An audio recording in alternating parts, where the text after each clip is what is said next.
makes it so obvious for me. Even if I die and God's not real, I would thank God. Like, I would thank the idea. Today, I heard one of the most beautiful reasons to believe in God that I've ever heard.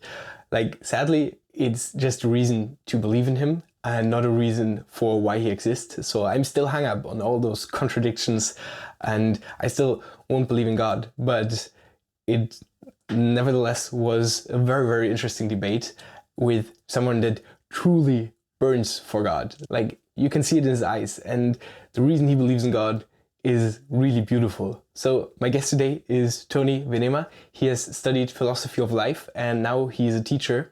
And yeah, in his life, he really went from alcohol addicted, alcohol, drugs, depression, to becoming a new human together with God. Today, you're going to hear a little bit about his story and why he believes in God. Enjoy. During the editing process, I just saw that one of my cameras failed on me, so I don't have video of Toni and the good audio for the whole first, I think, 1.5 hours of the podcast. I still have audio and I will still upload it. So if you don't mind bad audio and no video of him, you can listen to it. Otherwise, I have a lot of episodes where the audio works, where the video works.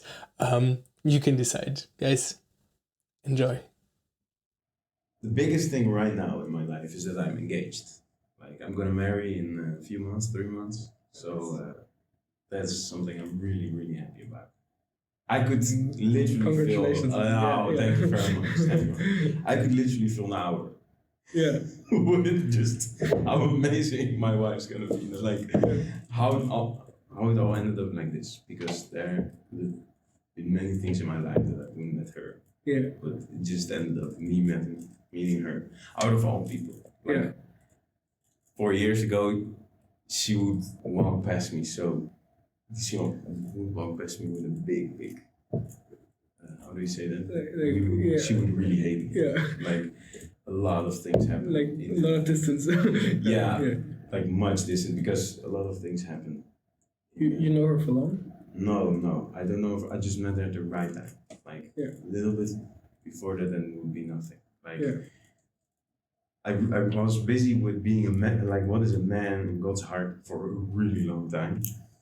And I had in some way a whole change of perspective, a whole change of character, a whole change of visualizing the world. How do I see things? How do I... And when it all came together in some way, then I met her. And that's just perfect, because she's a really, really beautiful, strong woman, and way too good and way too strong for who I was. Yeah. I needed to first become the man that I am today before I met her, and that's where I see God for sure. Because,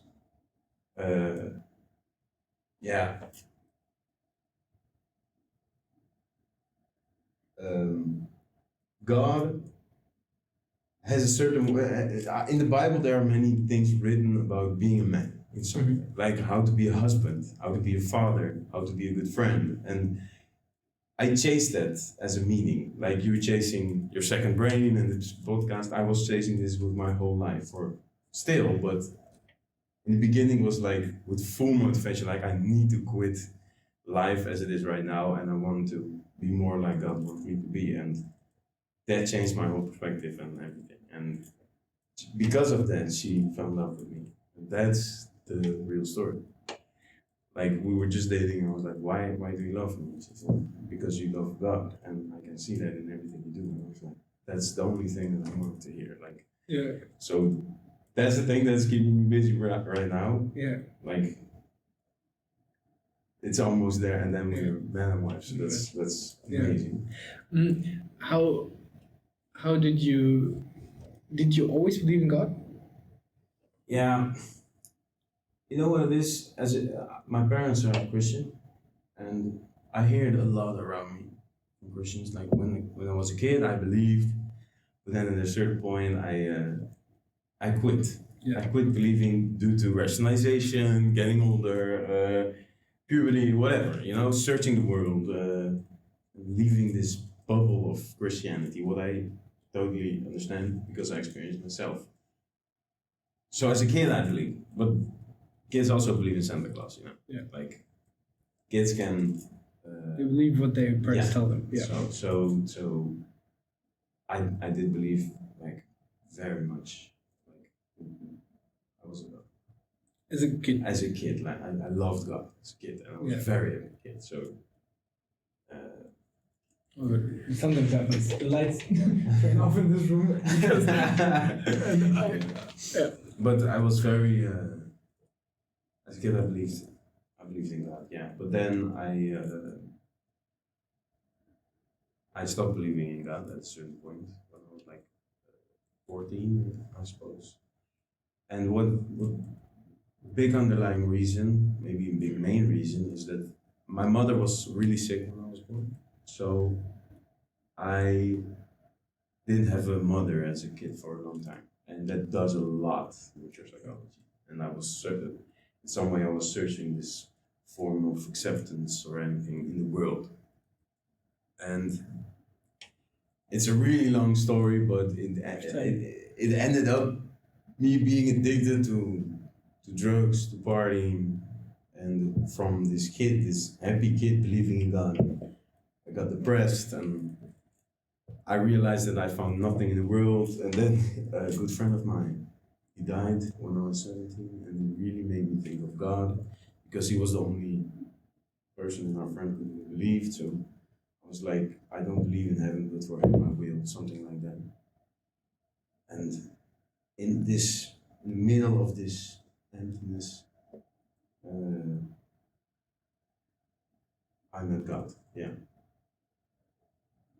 So when you were 17? Yeah, something like that. Yeah. 17, 18. Yeah. That's just where I realized it was way more than religion. Religion, like as an institution made by people, that's what I hated. Yeah. But the relational part of God, I realized that, and yeah, that changed my life. So I'm still doing a lot with that. I really try to follow God with everything that I have. Yeah, absolutely. And that's a big part of my character. Mm. What if you say? So we could either talk about God now, or we could talk a little bit more about. Get to know you a little bit more. Wait, let's before we talk more about God. Yeah, I want to get to know you more. So basically, when you were a child, you had like a little bit like because of your mother, like because your mother was sick, you didn't have like this mother figure. Yeah. Then you had like God, but at some point you like stopped believing God, and then you started to party a lot, take a lot of drugs. Like, Yeah. But yeah. Yeah. I always had a good father. Like my Yeah. father is good as dude. Yeah. Yeah. So Yeah. I had God. Absolutely, God was there. God's always been there. That's what I believe. But my father is also always been there. Yeah. And that's that was one of the most important things, because if he wasn't there, probably our whole family would be dead. Because he really saved us all. Like God used him to save us all. Yeah. And so when you started believing in God again, like when you were 17? Yeah, 18. 18, I don't know. Like let's ages say, are really hard, you know, it's because okay. Like a lot of stuff happened. somewhere at that time when you started to believe in God, it was less of like thinking about it. Had decision was more of a like emotional. The relationship with why did you why did you came to believe in God again? So my parents, they saw that I was dying. That's actually what was said. And you were why? Yeah, you were because there. I was just, drugs is a killer. I was always outside. I was drinking too much. I was just killing my body, killing my spirit. I was just dying. Like I was depressed. I had suicidal thoughts. It was pretty bad. And then they said like, why don't you join a certain course, Alpha course? It's amazing. I don't know if you ever heard of it. It's just this course about who's Jesus. It's just really simple, once a week with dinner with all people who do not know God at all. And it's arranged by the student association that I'm in right now. I just left it, but I've been there 6 years. Yeah. And I felt something there. It was really something from my heart. Like, I felt so much warmth, like so much love and acceptance that I didn't think it was real. I thought it was more a big play. Yeah. People were like just very, very fake. That's what I thought. But the more I came there, the more I realized it wasn't fake. It was just the way they behaved. And it really touched me. So in the first place, I was very curious about what is happening, why can they be like this? And it was so in contrast with the world that I was in, because I was very lost in bad places. Yeah. So every Thursday, I know it's so, I know it clearly, it was on Thursday, and every Thursday I was looking forward to go to and there were also some people there who also used drugs, and they became more my friends, and I just got a little bit more out of the harsh, painful place to a more like hippie one drug place. And it's away from the numbing yourself. In the underlying, I always know myself, but maybe more people around me did not. And that's just a little bit more. It's better. Better. I don't like to use that word, better, but it was better for me. And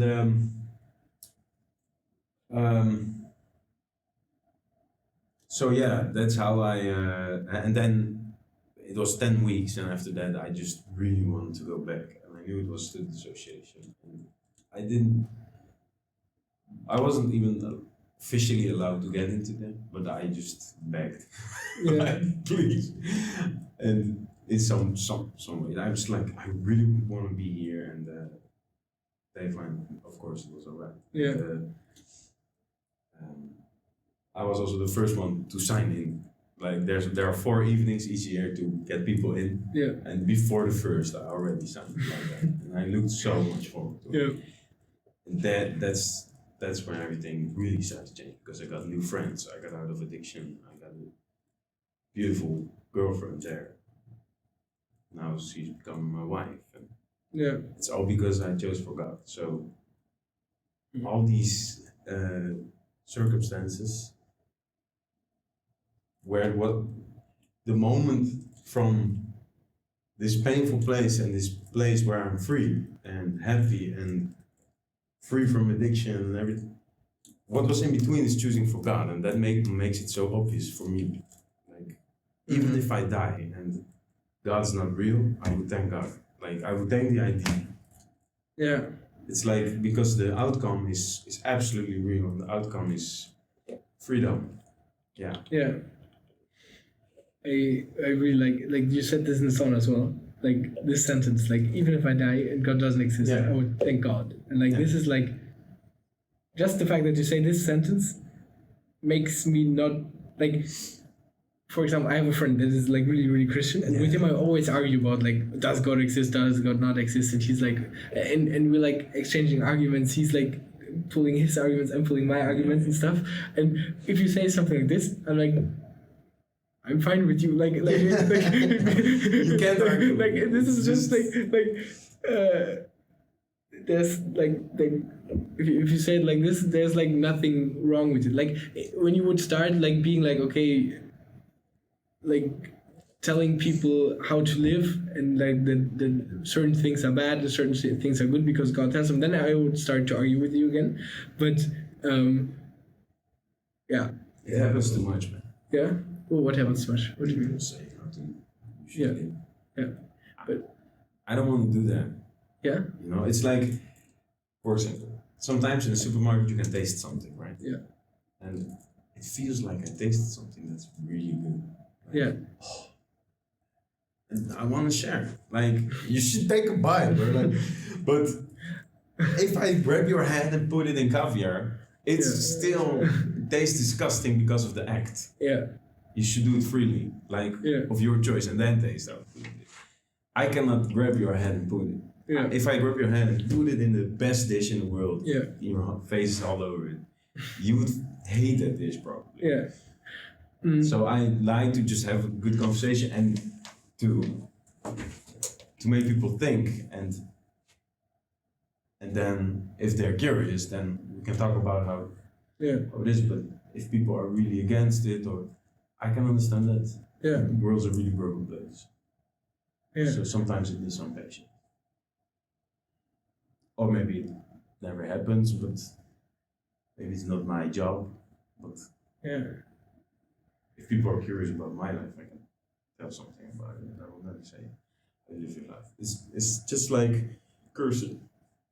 Sometimes, like at my job, everybody knows I'm Christian, and sometimes someone's cursing. They're like, in the beginning, they're like, "Oh, sorry, can I curse?" And I was like, "You're responsible for your own words." I think cursing makes you unattractive, very attractive. It's better not to curse. Yeah. Then you're more attractive. That's an opinion that I can give, and then people can think. But I would say you should not curse. But you don't say that God is like forbidding cursing or no. God does not forbid a lot of things. People think that. A lot of people think that. Why? Yeah. So you don't believe that? Yeah. For example, God forbids sex before marriage. No, God made sex in a really beautiful way, and there is a best way to go to. And I believe there is a best way to treat sex because it's so beautiful and so pure. And it's the most intimate way to connect with someone. And to think about it like that is something else. And you should, the first thing that God says is go and multiply. Yeah. This is first. It's like all about sex, man. And the whole nature, everything in nature. It's like, it's such an important part of what traumas are getting out of sex. People are getting body dysmorphia. I don't know, whatever. All those things that can happen out of unhealthy sexual relationships. I had some as well, and it didn't brought me any good. And since I started to treat it as the way God wanted, not because I cannot, but because I believe it's the best way. It changed my whole perception of sex and made my sex life very healthy. So you say it's more like if there's like something in the Bible, this is more like a recommendation than like a recommendation of God. I believe it is in many ways. Like people can pull a lot of things out of context in the Bible and say, "You think that," but you should always read it in context. Like stop anybody who ever come to me due to this podcast, please don't take things out of context. I really don't like it. And for you, so like read it in context and read it in the context of time, read it in the context of why it is written, what happened before and after. Then you can really understand what's happening, and many things of that you can get out of the Bible are in a sense a recommendation because we are free. We are free to do whatever we want. We are not robots. I can just stand up and punch you in the face right now, but I won't. Why is that? And why do some people do that? Yeah. Not so many, luckily. Luckily, But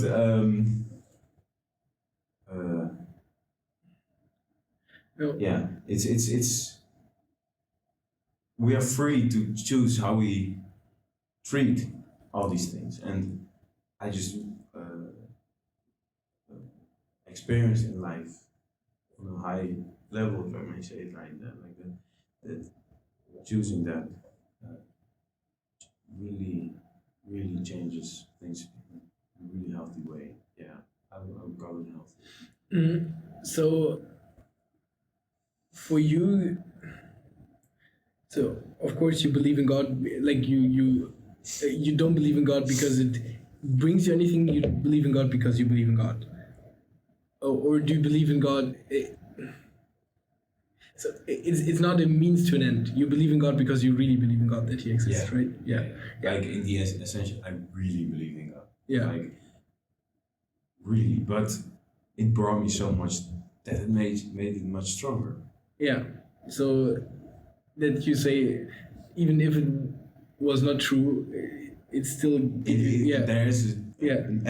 there's an objective truth Yeah. here also, and that's how the lives of people around me and myself changed due to this choice. Yeah. And it always brings me back to tears when I see it. For example, my brothers, both of them, they just forgot about 1.5 year ago. Like, Yeah. it was amazing. Like, my brother is a pretty tough guy. I'm water, he's fire. He's like Yeah. very like not discipline's not the right word, but he can be very aggressive and very Yeah. Yeah. more like and his whole, for example, he has a very expensive couch. Yeah. And we couldn't even eat on his couch because he wanted to keep it perfectly. Yeah. And once, like a few weeks after he was gone, I spilled Coca-Cola like on his couch. Yeah. And I was ready to get like the full, but Yeah. he just said, "Hey man, it's alright." And I was like, "What happened with you? Yeah. Like, how greatly can your perception change in such a short time?" And I've seen it with too many people not to believe that the outcome of choosing is there's an objective truth. So your argument for God is basically from your experience how great an effect it had on you, on the people you know. Like the choice of God, it's not. Like this is one of your arguments for God. This is a more rational argument. One of your arguments. It's just like you see the change in people's lives, in your lives, and they are so positive that you say, like, we don't even have to argue if God really exists or not. Like, just the fact how positive the change is that God brings in your life is an argument for believing in God. That's a more rational. Like I have a lot of reasons by heart. Yeah. But I've seen your podcast a little bit. Yeah. I know a little bit, and I try to bring the reasons that have some objective truth in it, because you can do more with it. Yeah. Like, I believe that the heart has many reasons that reason don't know. Mm-hmm. Wait, the heart has many. I think it's from Kant. Kant, but I'm not sure. It's like, I know that the heart kan reden die de reden niet kent. En dat is the heart knows some reason that the reason does not know. Yeah. Like, there's a certain different perspective on reality when you include the heart. As not as an organ, obviously, but as a as a movement, like as a way of movement. Your intuition, your like. I cannot bring it. I wouldn't agree to this thing if Kant said this, because like I would agree to it partially, because of course like our intuition is like a really strong thing. Like we can intuitively understand things that our brain can never, like, or takes, like, it's so much more efficient to understand things intuitively. Like in my psychology courses I learned about it a lot, like this thing that we call like heart or like intuition, like it's also like characterized in like there's system 1 and system 2 thinking, slow and fast thinking. I don't know if you know about this, if you heard about this ever. No, but it's like if you have this fast thinking, it's just like your gut feeling. It's like your heart, if you want to call it. It's your intuition, however you want to call it. And this is really efficient thinking, and really like you can grasp things with this way of thinking much faster than if you try to reason about everything. Because if you try to reason about everything, it takes forever. But I wouldn't say that it's always better. But this is also a thing. I'm not trying to say that like the heart is not the right word. Yeah. It's like, it's too modern. Like, I would almost say it's the new religion. Like, follow your heart. You do you. Like, Disney is full of it. Every Disney movie is about that. You know, like, like when I say, do you believe in God? And people have many times with like a agnostic perspective on it, and then but trying to follow their heart to be good in that way. And well, I think the heart is in that way is very deceitful. How do you mean? It's because my heart wants me to watch TikTok and For take example. drugs and yeah. Yeah, for example, your heart can want things that is really bad for you, Yeah. and then people still follow it. And there are many, and that's where the Holy Spirit for me is crucial, because my heart is less important for me than guidance of the Holy Spirit. And that's where it gets really subjective. Mm-hmm. But how do you know that, like, when you say you have the reasons on your heart, yeah, like you believe in God, like because you have reasons on your heart, but you have other things that you believe in, that your heart wants you to do that you don't think are good. How do you distinguish this? That's not rationally explainable. Okay. It's I can't explain it in words. Okay. I just know. Like I know when I want something, and I know when God really wants something. I get that inception of perception. It feels way different. It's not rationally explainable. For example, I was still smoking weed, drinking alcohol, and smoking cigarettes. Mm-hmm. And one day, I just got this when I was praying. It almost always happens in prayer. It's like essentially for me. And I just, everything inside me, like don't think of a pink elephant. Then you think of a pink elephant. In that way, this thought came up like, you should quit smoking. Yeah, you should really control alcohol, quit smoking weed, and quit smoking cigarettes, because the woman that I have chosen for you is going to walk past you, and she will be here in a year. And then it just went away, and I knew it was from God. And 2 days later, I quit smoking and never again. And a year later, Christy came into my life, and she's my wife in 3 months. Yeah. It's not rationally explainable, but it's the truth. Like, I find it so hard to believe when I say, like, for you it's really hard to believe. You weren't there. Yeah, of course. But I'm so happy that I have some people that I told, like, why are you quitting weed? I'm like, God said that I'm gonna get a wife in a year. And there are some people that still know that I said that to them. Yeah. And that's just hard proof that that happened. Even stuff like that is it's from a way different. It comes from the outside. It's not from the inside. It's like a different thought. It comes from another place. You feel it that it comes from another place. It's absolutely not explainable.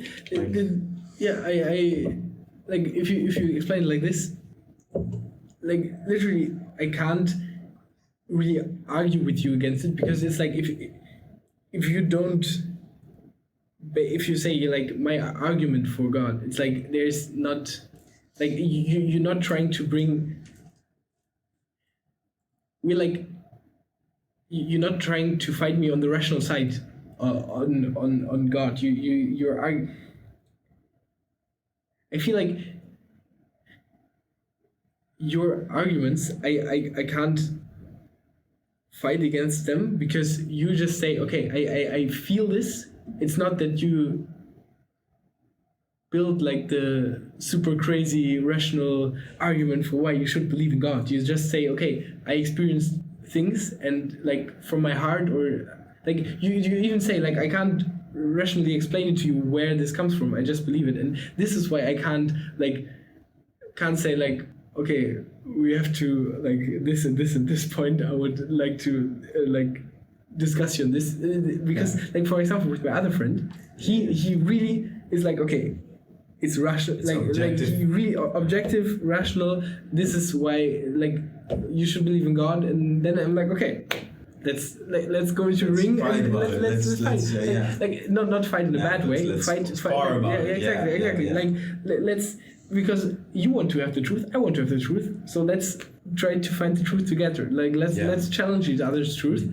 And for you, this is something else. But I wrote two things down. So one thing about your first the rational argument. Let me just react to it very quickly. Like we ended up very quickly on the least rational subject, like the Holy Spirit. It goes that's we went very quickly down the ladder. There are also absolutely some things that we can rationally spark about. Yeah. Absolutely. Okay. So then let's start, because I have something we can. And this is that you say that you saw your life and many lives of people around you change to the positive because of God. Yeah. But what about like people where this hasn't been the case, that had like bad experiences with God, that are like, what do you think about this? Let me respond from the Bible. That's a wise thing to do. So there's this woman in the Bible, and she got caught with adultery.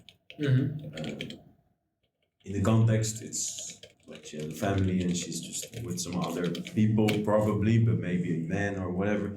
They're caught in the tent having sex, and then they grabbed her, and they are the high priests from the Jewish community in that time, and they grabbed her and threw her in front of Jesus.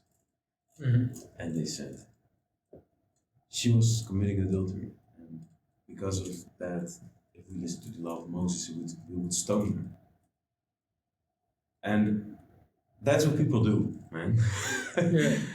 Like living under this law, like. Mm-hmm. I come back to that. Yeah. So they throw her in front of Jesus, like, we got her. And the thing that Jesus said is the most strong thing that I think he could ever have said. Like, and really, it really has to do with this. And that's the first who never did something wrong throws a rock. And everybody. And that is, I think, many bad experiences with religion or with God, or has to do with being grabbed and being thrown in some way on the ground.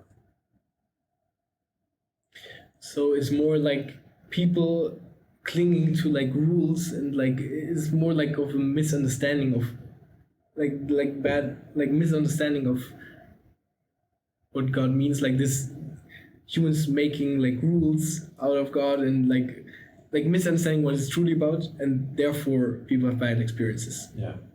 Okay. Yeah. It's judgment.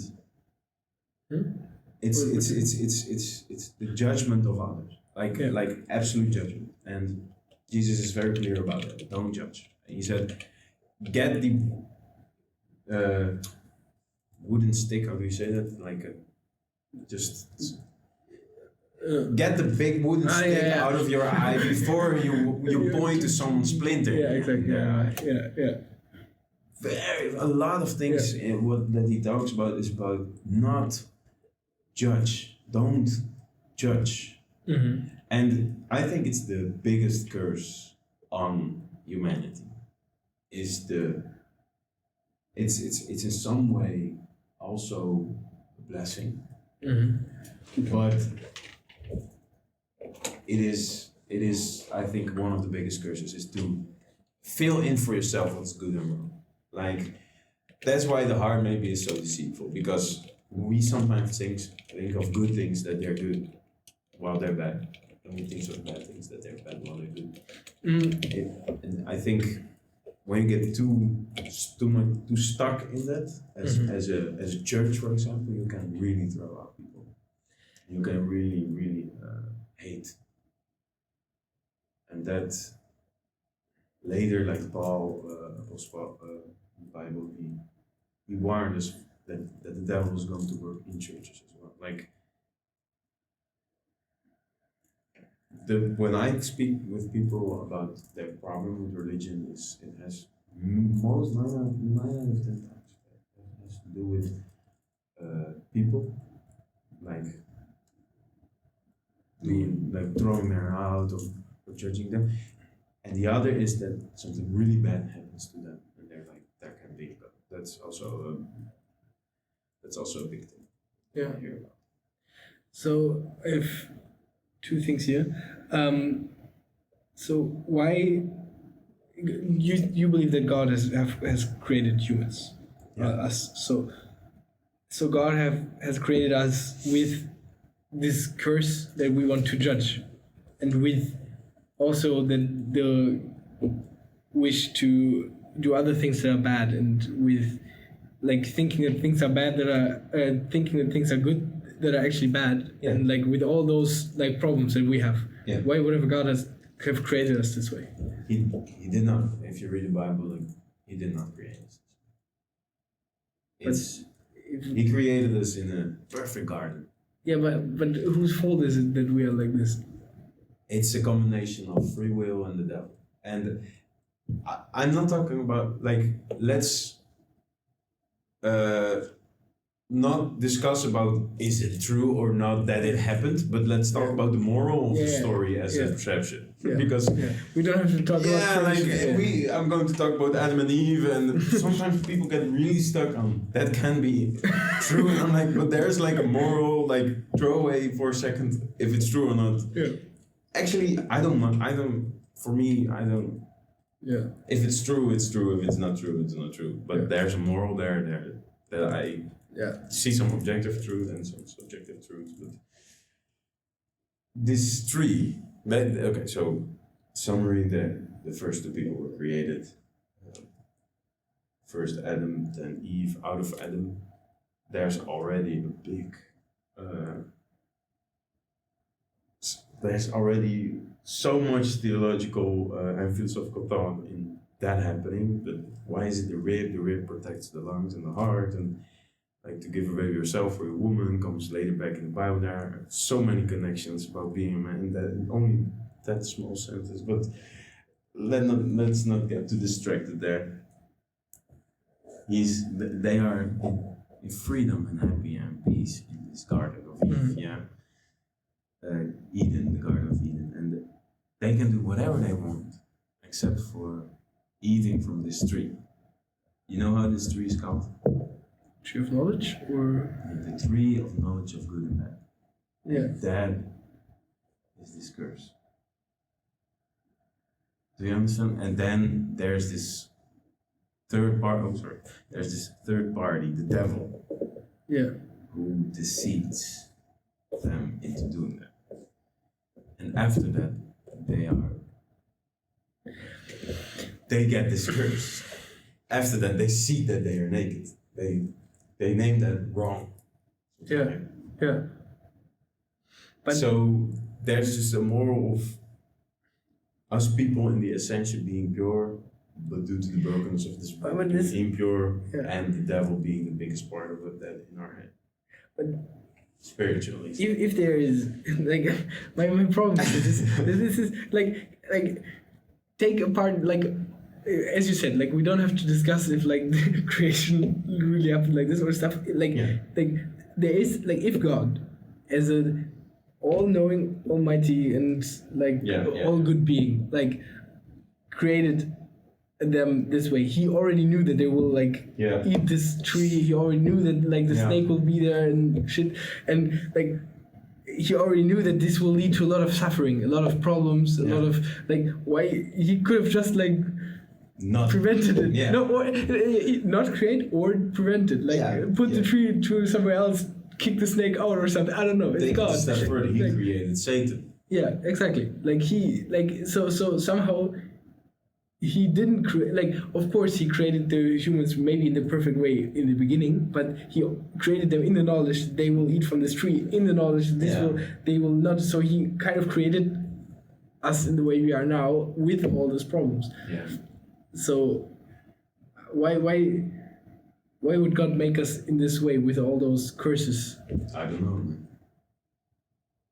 I can make a fun story, but I really don't know. Bro. And still, I think of it a lot. But the outcome. This is the outcome, but Yeah. why? Yeah, I don't know why God does what He does. Okay. I really don't know. Like, yeah. I would. You can have all my money if I would have the answer to that. Yeah. Seriously, Yeah. like. Yeah. Like for me, like literally, That makes it really yeah, hard to believe. I can't. Yeah, exactly. It makes it really hard. Like I can't. The same thing that you say. I don't know.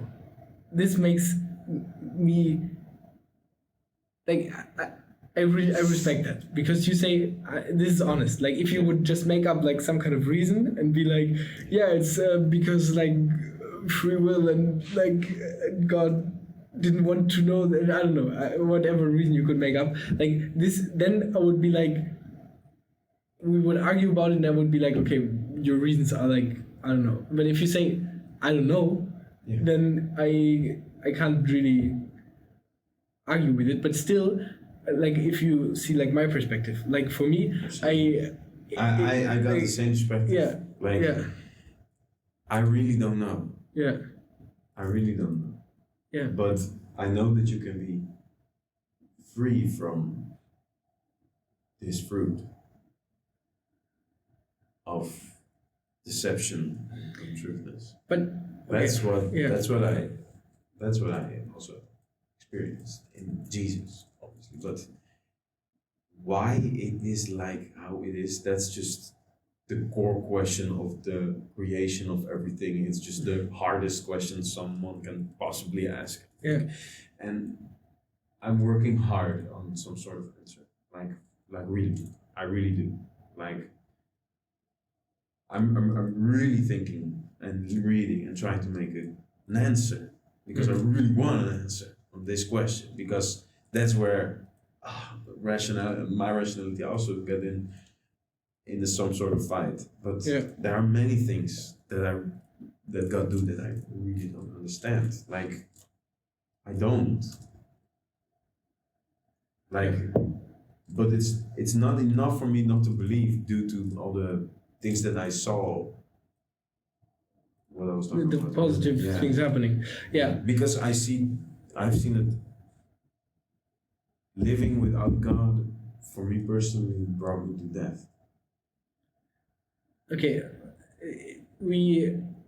I think we can talk also more about like how you believe, but like see it once from my perspective, because I'm curious. I'm trying to find out. Like I'm not judging, being like, oh, no way that God can exist. I say it's really unlikely that God exists because I thought a lot about it, and there are so many inconsistencies. And this thing that we were talking about is just one of many. Like so many that like where it doesn't add up. Where like so many things are like contradicting each other, and it's like there are so many things that don't make any sense. And this is why I say, because I want to believe. I try to believe in what is true, and of course also what is useful. Like I of course I want to live a happy and fulfilled life, and like, but I'm not. I think you can't just say like, okay, I'm just going to believe in God to be happy. Like, I don't know how it works. You have to really believe in God. So it's like deeper, and also I think like you can also live a happy and fulfilled life without God. So it's like I believe that, and but still. I see it like in a lot of my friends that they are really happy with God. I see it like in you, that like when how you talk about it, it's like that's cool. Like I'm happy. Like even if God doesn't exist, if it's just something like this in your life, then I'm happy that this idea of God exists and that made such a positive change in your life. But for me, if you see from my perspective, why should I believe in God? Like there are so many inconsistencies. Like because of the outcome, because of the factual outcome that I believe is also true for you. But the rational border, or the border of your rational mind, if I can say that, makes it really hard. It almost cost me my belief. my personal, it almost cost me my personal belief. Like your own rational. When I was just thinking about these inconsistencies, like in the beginning of my belief. Yeah, this is what I believed in God till I was 16 so or something. I can absolutely understand you. Yeah. Yeah, I definitely understand that. But it's just like I tasted it, and it goes so much deeper than original. Like it's crazy. Like the things that I've experienced, I can literally write a book about it. It's just so many crazy and amazing blessing things. Like the character, the idea alone is enough. Like for me, that makes it in some like factual. But and to chase that idea, I guarantee you, it will bring you so much peace in your life. Like that's what I can guarantee. Yeah. For example, there was this guy. He went to someplace in Africa, and were these kids who fought in war. So that's very traumatic and everything. And he was like, "How can you kids believe in God?" And they said something like, "That's a real European question." Like, we don't have anything else. Like, they really do not give God the blame of all this horror, but see the light inside of the horror due to believing in it. And I don't know, it makes it this image so strong, because this whole dark idea of a broken world that's with curses on people, something like that, with people being broken with their free will, war, raping, you can name it. You just watch the news and see like how can we can, it's so easy to blame God, like how can God do that? But in the other way, we do live here with our free will and all these things, and what if God's the only way of getting light inside the darkest places? And that's just I think I can see how God can bring hope to people that don't have hope. I can see how God like just this because it's like if you have God, like it gives you hope. It gives you like I can also see how it can improve your life. Like just like God doesn't have to exist for God to improve your life, because like through this idea you find like a nice like you found like a really cool group of people that is like all like really like a good group of people and stuff. Like this can be really positive, everything, but all those are not like there's no argument for God. Like there are like, okay, the idea of God can have positive effects, but nothing of this is like even like an argument that this idea is a true idea. Like, and like I can see how it is a useful idea for many people, and I can see especially like I also had another person on here.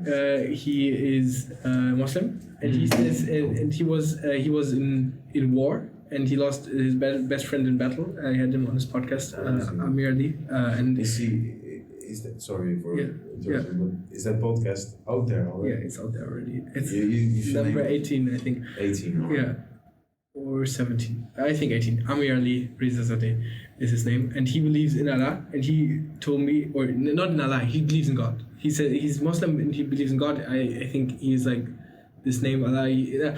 Doesn't matter. You listen to a podcast.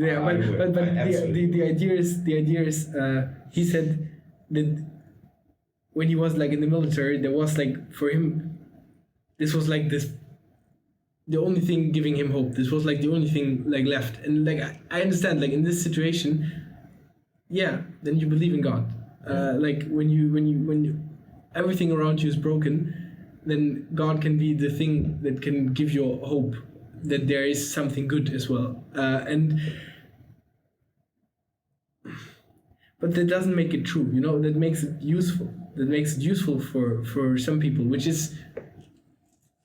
I really like. It's like nothing. There's nothing like I'm really happy that this could give hope to Amir Ali, but that doesn't make it true. And maybe I'm trying to find the truth, and also like I'm in a very privileged position that I don't have like situations like this where I'm so hopeless that I'm very privileged in my life that I have a really good life. I can be I don't know how you can say this, but like I'm okay without this like needing this hope. I'm feeling like I'm living a really happy life and without having this. And I know that this is not the same for everyone, but Yeah. Have you ever read the book Ecclesiastes in the Bible? I read the New Testament and the first three Moses, and then like the first three Moses, then like at some point it's all about like how you sacrifice exactly. And I was like, bro. Leviticus. Oh. Leviticus, okay. What is Yeah, it I think about? it's Leviticus. Leviticus is like full of all those laws, 613 laws. And Yeah. it's just okay. very dry. Yeah. It's like you cannot chew on that, man. Yeah. Some people find it very interesting, but I found it just extremely But which part do you want to? Which part did you? Ecclesiastes. Okay, Ecclesiastes. What is it? It's about the emptiness of life. Like, it's my favorite book in the Bible. It's like a very depressing book if you do not read it till the end, because it's just about. It's possibly written by King Saul, who was one of the richest men, also possibly one of the richest men ever alive. Like crazy rich. Like, Yeah. wine fields and how many women. Yeah. And he writes this book of, and where's the satisfaction? Like, Of what? and where is the satisfaction? Like, Wait, he writes his book. he writes this book about like where is the satisfaction? So like, he has everything that he can he had dream of, but he's everything, still like, not. There's still something both missing. of us will not be able to achieve, probably not be able to achieve it. It's like an Elon Musk figure, you know, go to space, like He can have equivalent of everything he Elon wants. Musk in that time, like crazy, and then still, And he still feels that there's something missing. yeah. And I think that's. I think like in that way, like I think that's the whole reason of this podcast. That there's something For missing. you, Yeah. in some too, right? Yeah. Like And the whole point is you can make exponential millions, or and that's what this book is about how you will never be satisfied without God. Like, and I find it amazing because I can say that I found it, and that's worth everything. It's worth everything. Like, it's so free to live within the boundaries of God. It's like you have freedom is not. Yeah, you have two types of freedom: being able to do whatever you want, but then it's really easy to get lost. And within these boundaries, which are very big, there's so much freedom, man, and so much satisfaction. It's not comparable to anything else. And you can say that's short-sighted, maybe. Like, you just accept the answer, while even knowing there are some unanswered ends. Exactly. Yeah, inconsistencies. Yeah. Within accepting that, there's so much satisfaction. So much that if I die, I wouldn't mind if it's not real. Like, and I think money is a big killer of this. Money only. Like, it carries a curse. I walk inside of the bus and I see 2 seats on every row, and people sitting alone with their headphones in. Yeah. We don't need each other. If we don't even need each other, why do we need God in some way? You know, you can just live your life on the screen every day, and Yeah, but those people are not happy or fulfilled. Or maybe some of them are, but like there's something. Are you happy? Are you fulfilled, if I may ask? Depends sometimes. Like, What makes you unfulfilled? Because you're ahead of a lot of people. I can tell that. yeah, immediately. okay. The thing is, I think that as humans, we probably we have this incredible ability to think. Like, Yeah. this is like crazy. And like, I believe that this comes like from evolution and stuff, and there is something that can, like, if it feels really amazing to have to be sure of something, to be like, okay, I know there's God and everything's good and He cares for me and everything. Like, I know this can be a really amazing feeling, but still, I want to believe in what I think is true. Like, Yeah, you really are searching for I the really am searching for the truth, and I like, you really believe that God is the truth. Like, but I can't believe that, because like I thought so much about it, and I'm like, no, this can't be true, because there are so many things. And I believe that this feeling of fulfillment is when you do something that you find meaningful, or when you live a life that you find meaningful, or when you, like, God is something that gives you life meaning.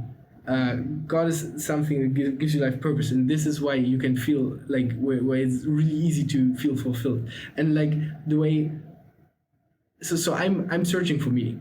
This is literally what this podcast is about. I'm searching for meaning. So it's like, I believe God is just a way, like in a way of humans to fill like this need for meaning. But this is not because God exists. It's just like this need for meaning. We just have it in us, and God is just like something we made up, like as a, like, not only the Christian, but like all like the religions, or maybe we didn't make it up, but there's like a core of truth in there. Like, I for sure believe that as Christianity is like, this is not the truth, but there might be the core inside that, like, the core of this idea of God, there may be some truth in that, yeah. But still, I believe that we have this hole inside us that wants to have meaning, and this meaning, this makes us, if we have filled this, then we feel fulfilled. And you just asked me if I feel fulfilled, and the thing that I'm trying to fill this is, or what I'm doing is that I say, okay, when I was like 16 and I was like starting to question God, like I was like, okay, God is not there are so many inconsistencies. I can't believe in this, because like this is not like the only reason I would believe in this would be emotional, to have like this void filled, but this is not. But I would believe in a lie, essentially. I would believe in something. I would try to.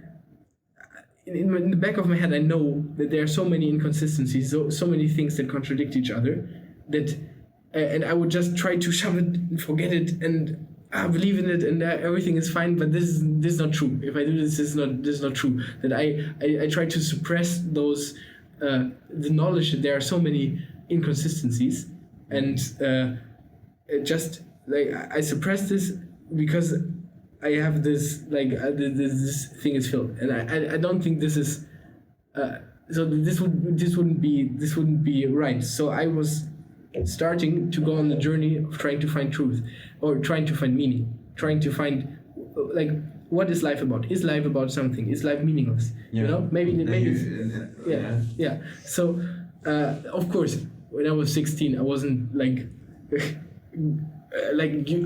How do you go about doing that? Yeah, you sit down on the couch and be like, what is the meaning of life? No, it doesn't work like this, It's like, yeah, life goes on. And like at the point where I found this note-taking system, like this was actually a changing point, because with my note-taking system, I found a way how I can write down my thoughts while I'm thinking them in like a really so amazing. Like I can, and this was like the first time that I could really like for hours and hours and hours think about what is the meaning of life. And basically this is what I did for the last 2 years, that I'm really searching for what is the meaning of life, what is true, and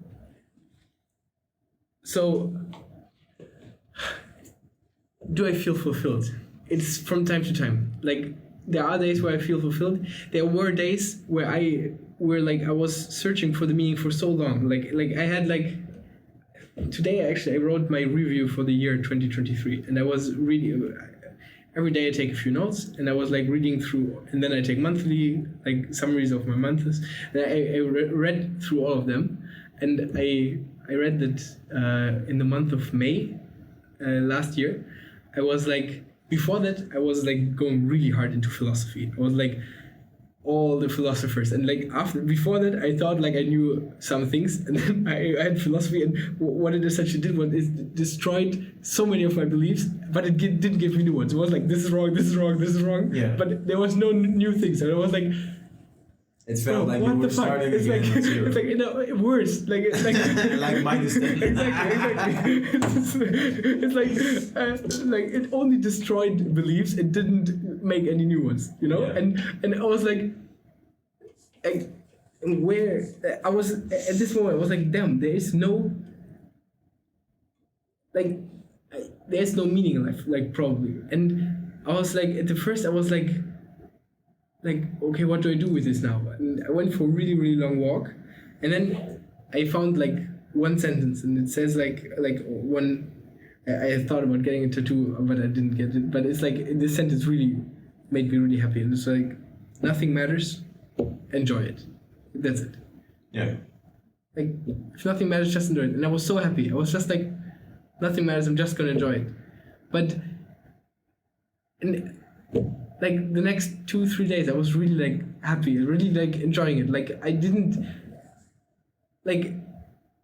you can be happy with the truth. I believe you can be happy with the truth. I believe you can just, even if nothing matters, you can enjoy it. But still, after I was so if nothing matters, what do I do now with my life? What the fuck? There's even more questions. What do I do now? And then I was okay, if nothing matters, what do I can essentially choose whatever I want to do with my life, and then I just chose that I want to search for meaning. And of course, sometimes it's hard. There are days where I feel I don't make any progress. I don't know. I can't concentrate that well today. And then on those days, I don't feel it fulfilled. But there are days where I make amazing progress, and it's nice, and I feel really good, and it's up and down. I for sure, if I ask you, do you feel fulfilled? You will say, yeah, I feel fulfilled very often. But you probably also don't feel fulfilled every day, all the time. There are also days where you feel bad. Maybe, I don't know. There's a difference. Maybe not for you, but between unfulfillment and emotions. Yeah. Because in my baddest days, I feel fulfilled. In my worst moments, I feel fulfilled. In the fight with Kirsty, where I'm crying, I feel fulfilled. Because the best day of That's cool. who I was is worse than the worst day today. Yeah. It's just undescribable. Amazing sentence as well, by the way. You also said this in the song already. Yeah. It's just I repeat this Yeah. to myself. I really like to summer to reflect on life. All those things. It helps me to see that that's really but I believe that Satan. Let's talk about Satan. Let's talk about the devil, man, because that's really interesting, man. Let's talk for a second about it. He's real. Okay. There is this spiritual part of reality that tries to bring you down, fully. Yeah. There are 3 ways that I believe that Satan tries to do this, and that's making people question their identity in 3 lies. Who am I? most people answer it with, like, are you fulfilled? I'm fulfilled because of what people say I am. I'm fulfilled because of what I do, and I'm fulfilled because of what I have. Mm-hmm. So when I have a good grades, I'm fulfilled. And when I have a productive day, I'm fulfilled because then that's the lie. I am what I do. Mm-hmm. But who are you? And like, you are not what you do. You are not what you have. And you are not like I believe that I'm none of those. And that makes this straight line of fulfillment. Like before, when I got a lot of money, I was like, yeah, man. And then the next month, at the end of the month, I was broke. And my whole identity went like this the whole time.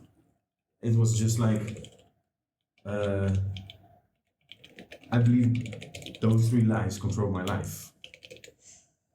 And that's a yo-yo, man. That's just inconsistent. It's just, I agree. when people say you're cool, dude, and people like you feel good. But then you're bullied the next day and you feel bad. So it's something like that. And to answer it with it changed into I'm a child of God, and if He's for me, then who's against me? And that just, I could just take off this trying. Oh man, and that's freedom. Yeah. Like if I'm broke, I'm fulfilled, and if I have good funds for a month, actually it made me really take good care of money in the end. Like I'm never broke again because I'm not moved by it. Yeah. For example, I have a very ugly scooter, but I love it, man. Like if I stop at the traffic light and someone else on a cool Vespa, I'm not like, oh, I want that. I'm thankful. Like to pull myself out of these perceptions makes me really free. I never wear clothes over. Oh shit, sorry man. Sorry bro, sorry. I always talk with my hands. Wait, maybe put it on the side, maybe this works. We can try. Yes, I think this would, this works. But to get out of that really makes me like weird. People find me very weird. But to get out of what? Like, this is good. Yeah, but it feels annoying. Okay, no. It's alright. You can put it somewhere else if you want. No problem. It's alright. I will get used to it. But it's pure freedom that makes you really weird. Mm-hmm. That makes me a pretty weird person because I'm not moved that much more. I'm not much moved by the norm. I'm not much moved by what people think, and I'm also not much moved by what I do or what I have. Mm-hmm. There's just this constant being free from that. For example, clothes. This is a cloth of my student association. There are 4 districts. It's one of the districts that I'm in. Yeah. It's just one of the few clothes that has some sort of brand. Yeah. But I really don't. It just really doesn't make like to be fully free from that. Like to take care of myself is important. That's what in the Bible will do. To think some sort of material thing makes some sort of status. Mm-hmm. That's a part of being. To go to my work, everybody knows I'm Christian. I speak as openly with you as with everybody, and I really don't mind if people hate me for it, man. It just doesn't move me, and that makes me strong, not because I'm strong, but because God's strong. You know, like just to be dependent on something way bigger. It feels like I'm in a spiritual war, and Satan is trying to deceive with these lies, and I have like the biggest sword ever. Mm-hmm. That's how it feels. So being free from those 3 things more and more through time, that's the fruit I'm talking about. And that's what really fulfills, man. It's like people search fulfillment in these three things. Look around you, you'll see it. People find status in what they wear. People look down on others with what they have. Yeah. But we're all gonna die. In that ascension, we are indeed meaningless. Everything's meaningless. But why do we make so much meanings in why do we put so much meaning in such fragile things? Such absolute fragile things. Yeah. Like the thing you said, like I think you also, I kind of, maybe I forgot about it in the last month because I'm working really hard. Like I'm working really hard and I'm not like, like it's this enjoy it part. Put this back here. Put it down. So it's fine. Just happen once. Yeah. No stress. So I call it like enjoyment because I believe like I truly believe like my no matter what happens to me, I just want to enjoy it. Like if I'm on the street like homeless, I would want to enjoy it. I know like it's hard to enjoy whatever happens to you, but like this is like one of my goals in life, that whatever I do, I want to enjoy it. And the thing is, what I found out is that enjoying takes mental capacity. And if you want to really work on something really hard, then you want to fully focus on it. So you're not going to concentrate on enjoying while you do something. You just want to concentrate on the thing you do. You just want to be in the thing you do. And so I'm really not in the thing I do. And yeah, then like there are moments where I feel like maybe I forget about that. Like essentially I want to just enjoy what I do, and I want to just enjoy the journey, because like I say probably it's all meaningless, and I can't take like this okay, God loves me or stuff. So for me it's just like, hey, nothing matters, enjoy it. Like I will just enjoy my journey. I will just choose this goal of trying to find meaning, and probably nothing matters. I will just enjoy like trying to find out what this life is about, and I will probably never find it out. Like probably I will die before anything, but like at least I will have had a goal. I would have my dragon to fight. I will have like worked on something. I will have like had a journey, and I want to enjoy this journey, you know. But yeah, of course there are sometimes days where you forget about it, and like where you feel like where it's exhausting. I don't know. It's Let's be honest. Each other disappoints you sometimes. Like even while people looking at you like, man, he's really working hard. Yeah. Sometimes you look in the mirror, you're very disappointed in some way. What do you mean? Yeah. Just in some way, like in productive day or in productive day. But it can be that you're on a thrive right now. Yeah. But then the bombs fall or your mom died. You know, how do you gonna enjoy that? My real goal is that I will learn to also enjoy this, to also enjoy to be sad, to enjoy to grieve, to enjoy like yes, I want to enjoy to be sad. Enjoying means embracing the experience of being. Like just like enjoying doesn't mean to be everything is happy. Because the word joy is no. I mean enjoying means just like embracing the experience. Embracing is so to not let to make a sort of consistent line in the end.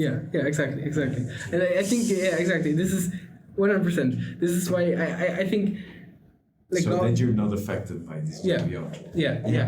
Because I think that God can give you this line, but you can also make it yourself if you learn to enjoy, and because I don't believe that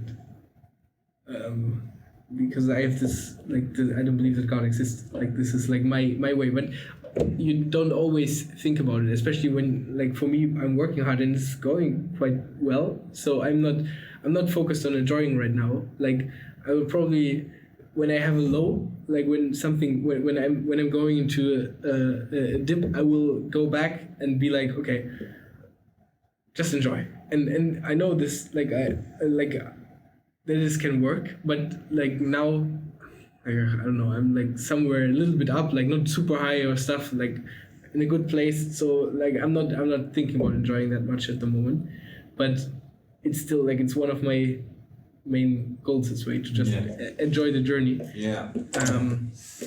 Yeah. All right. Enjoy. I find it really hard to understand, but embrace. Yeah. Sounds for me a little bit more like, understandable because. Okay. Yeah, because forgetting to enjoy. That's also interesting. The thing is, forgetting to enjoy. You can just eat the food and don't enjoy it. You know, you can have the best meal, and if you just like look at your phone, eat it fast, and go away, you didn't enjoy it. Like, and my goal is to enjoy the food. And is then take time. It's a big part of enjoying for you. Taking time to experience. This is the thing why I don't enjoy it, because I have to find the balance between this, because I think it's cool to have a goal and to just go after it. Like, I think this is a cool thing in human life, that we can just choose a goal and go like, this is my dragon, I'm gonna find it. Like my dragon, like is to try to find the meaning of life. Like this is I'm just gonna chase this goal with all my being, you know. And if I want to chase this goal with all my being, like it's not the best way to take like hours for eating, because I want to enjoy everything. Like because if I want to enjoy everything, I could literally like eat like a little plate for like 2 hours every day. I could spend 2 hours every day just eating, and then I take an hour showering, and then I take 2 hours training in the gym, and because I can enjoy this as well. And then I take and then like my day is essentially over. You end up as on the streets. Exactly. Because probably. And I will enjoy it. Yeah, I will. It's cool. So that's your goal. Yeah. But what you're saying essentially is, it's a goal that I can't achieve well these days. Do I hear that correctly? You mean that I... Like you say, I have this goal to enjoy, but because I'm so busy, I can't. No, it's not because I'm so busy. It's like I have two goals inside of me. I have this goal to find the meaning of life. This is my dragon that I chose. This is my... Like you said. Yeah, this is... I just chose... And they're just in conflict with each other. And exactly. And this is like I... Of course, I could enjoy everything, but then I wouldn't make any progress towards my goal. And if I go all on my goal, I sometimes forget to enjoy, and I sometimes hurry while eating because I want to go like working. And the cool thing is that at the moment, I feel good with just working, but I know there will be times where I will feel bad, where I will, I don't know, like the time in May where I was like nothing matters. What does it mean for my life? Like, if nothing matters, like I didn't feel good. And then I was like, nothing matters, enjoy it. And then I was, and this helped. I understand what you're saying. Let's bring it back to the devil, into this yo-yo, and to the constant life. Because it's just, you can put it next to it. You're yo-yoing between these two things. And you're actually in a big search of this midline of having a good balance. Because essentially you're just pushing hard till you're in a dip to enjoy, and then you're pushing hard and you can enjoy. It's just maybe but that's just, I think you should guard your heart in that way spiritually for the devil playing games in that, because even though you think it's really good to push hard to enjoy the dip, it can be that you're missing out on something. But that secure baseline in the middle, that you're actually thriving to experience, that you experience sometimes for a few days, like the sweet middle. But then due to all the reasons why you move, how you move, you go again like this. And then this sounds this. But what is, maybe you miss out on something. Like, I could say the same thing in the other way around. Maybe you miss out on something if you're only in the middle, if you don't get the high and low. Like you can say it both ways. Like some people say you miss out on something if you it's bad to do like this. Some people say it's bad to do like this. Yeah, I believe it's amazing to go like this, man. Spirit, like mentally, you know, like experiencing is always this, but this mental. Wait, we have to stop for people listening. This is. If we say it's like this, it's like this, people that just listen don't understand. So we have to say when it's like flat or when it's like not flat. Yeah, like, like up and down, up and down. Yeah, up and down. Like emotionally experiencing. So you say life is up and like down, but there's like the baseline. Yeah. Yeah, the like. Everybody experience life in up and down because this world is just full of changes and it's just how it is. But how it moves you spiritually, that's what I'm talking about, and that you're not moved that much spiritually. Yeah, that you for example, you have my a core mom inside dies, you. I'm very sad. Yes, because I love her so much, and if she dies, I will be for me the same. mourn for a long time. Yeah, and it might cost something, for example, a year of school or anything. Same for me. But there is this absolute like mental baseline, the spiritual baseline, and and that's more who I am than my emotions. That's more who I am than my circumstances, and that's more who I am than what I am, what I do, what I have, what people think of me. And I see around me that people are what, you understand? Yeah. So the ups and downs are their identity, but there's just this central, steady identity within God, where my emotions and experience can move up and down however they want, but you still have this the secure base of your character, of like who you are. You have like I'm like safe in God, or however, or I'm God. I'm loved by God. I'm loved by God, and this is like no matter what happens, ups and downs, you have this, and that's stronger than the world. Than the ups and downs. Yeah, like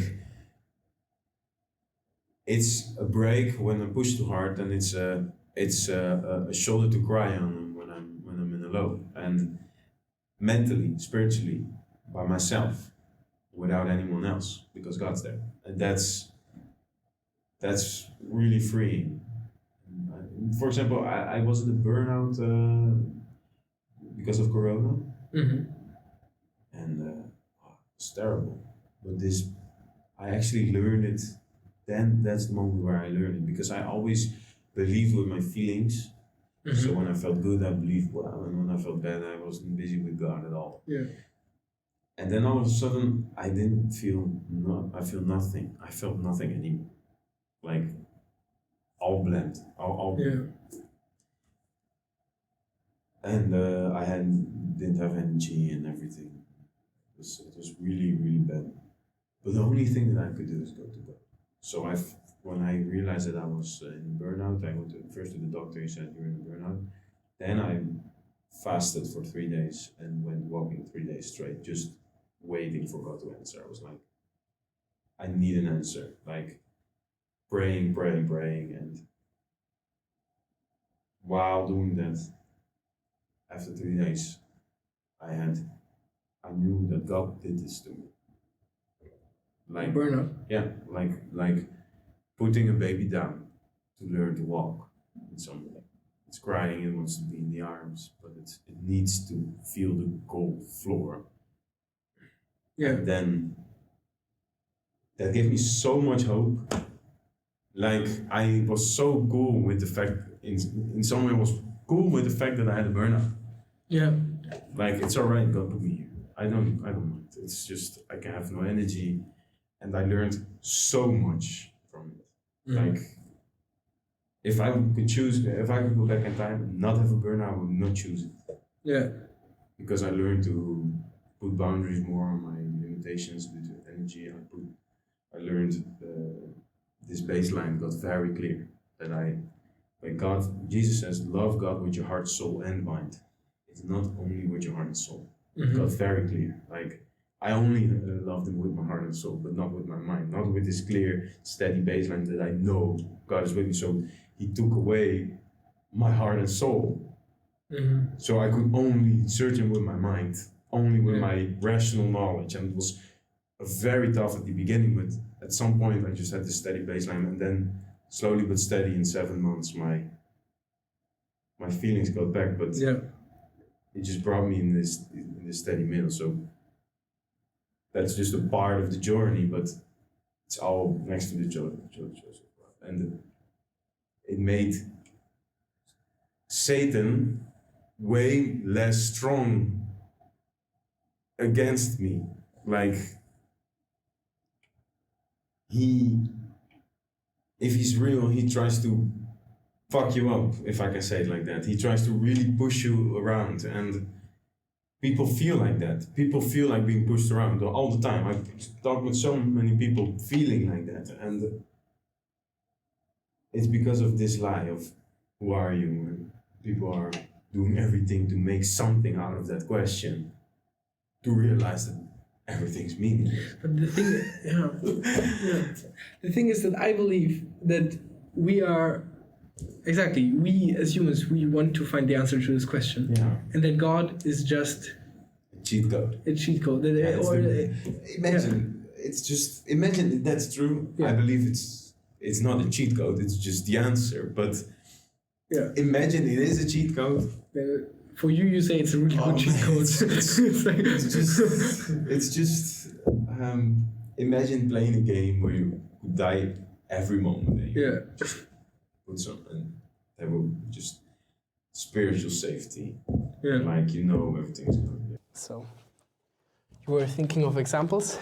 Yeah, some examples that happened in my life too, where I saw that I'm free of those things. Yeah, free. Yeah, like free of depending on who I am, on what I have to do, or what people think of me. Yeah. Especially in materialism, I had to think about it because I got a text message from a friend of mine, and I lived there a year ago or something, and I had a really good air conditioning, and it's still there. But when the summer comes, I'm gonna pick it. I was going to pick it up because now it's just there, like they have place for it. But it flooded. Yeah. So this airco was full of water. Yeah. And I'm like, all right, like it doesn't affect me. It's just sad for the airco, but it doesn't. I'm not bothered by it longer than 10 seconds because it's just an airco, Like the good part of everything's meaningless in that way, in that sense. Yeah. And that's also with my scooter.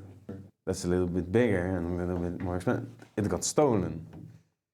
So I came outside and I was like, shit. That's sad. And then I just went on with my life. It's just, I was thinking about the person who stole it, that's a pity person. And I have a little bit of pitifulness because you're broken if you do that. You're truly broken. Like, it's sad. I'm sad for him that he had to steal a scooter. For what reason? Yeah. Especially because it wasn't a nice scooter. It was just maybe a desperate action. I don't know. And I thought about stealing and that I hate stealing. Like, I think it's very destructive to steal. And I was angry about the fact of stealing. And then I grabbed my bike. And that's it. Yeah. And that's just really nice to be free in that way. Yeah. But the thing is, you don't need God for that. Like, you can also be like, this is something you understood that I think is really important. Like, and I wish that many more people in the world understand this. That this is like you can exchange like one of my main life things I want to live my life by is like if you can change nothing about it, it doesn't matter. So scooters away. We don't have video for the first part of the podcast. Yeah. Like, I can't change nothing about it. Like, I just have to. It's fine. Like, you can absolutely. I'm sure you can train that. Yeah. But I think God's still cheat code here as well. Okay. Because I can just thank God for my scooter, know that He's in control and everything will be alright. And maybe it was good and I lost my scooter because I was hurrying too much. Oh yeah, that was the lesson out of it as well. Yeah. Like if something bad happens, if something happens that I see as bad, I try to think like, what's the lesson behind of it? What's the lesson God tries to learn me here? And I thought of it, and then I was like, man, I hurry too much. And we started this conversation with, do you hurry? Because I thought of it a lot, and I think hurrying is breaking a lot of things. Like hurrying is a big reason of many broken things around us. Like I chose that day I chose to never hurry again. And that's almost impossible because sometimes you just catch yourself catch yourself hurrying. And every time I hurry, I get like a wink from God. Seriously, like I ran for the biggest was when I was in München, I think. Yeah. Like biggest, like 31. How do you say that? 31 perrons. Tracks, like tracks. 31 tracks, and I got at track 2 or 3, and I needed to go to 30 or something, and it was full of people. It was 30 degrees outside. I checked my phone and so. There's a little delay in your train and you will not catch your next train. And I was like, no way, Jose. So I catch my bag. I will catch the train. And I just ran, like hyperventilating, 30 degrees, 20 kilos on my back. I was like seeing black spots and just keep on running, because I was, no way. Got in this train, I was just almost puking. Like it was one of the most intensive short workouts I've ever done in my life. And it got delayed like 15 minutes. I could just walk. People walked in like very easily. Shit like that. And it happens every time. Every time, like, stop hurrying, man. Like, it's just, maybe it's a self-fulfilling prophecy, but it's so weird that every time I hurry, it was for nothing. Yeah. But this is also like, So I really try to take a step back now, and it makes life so, like the enjoying part when you talk about that makes it that becomes way bigger when you stop hurrying. And why would you cook your food and then shove it inside? Like, man, you only have 24 hours a day, and you can do so much in 24 hours a day, and it's good not to do one. Like, what I really learned is that hurry is a form of fear, and I think the opposite of love is not hate, but fear. And where big fear is, I think fear is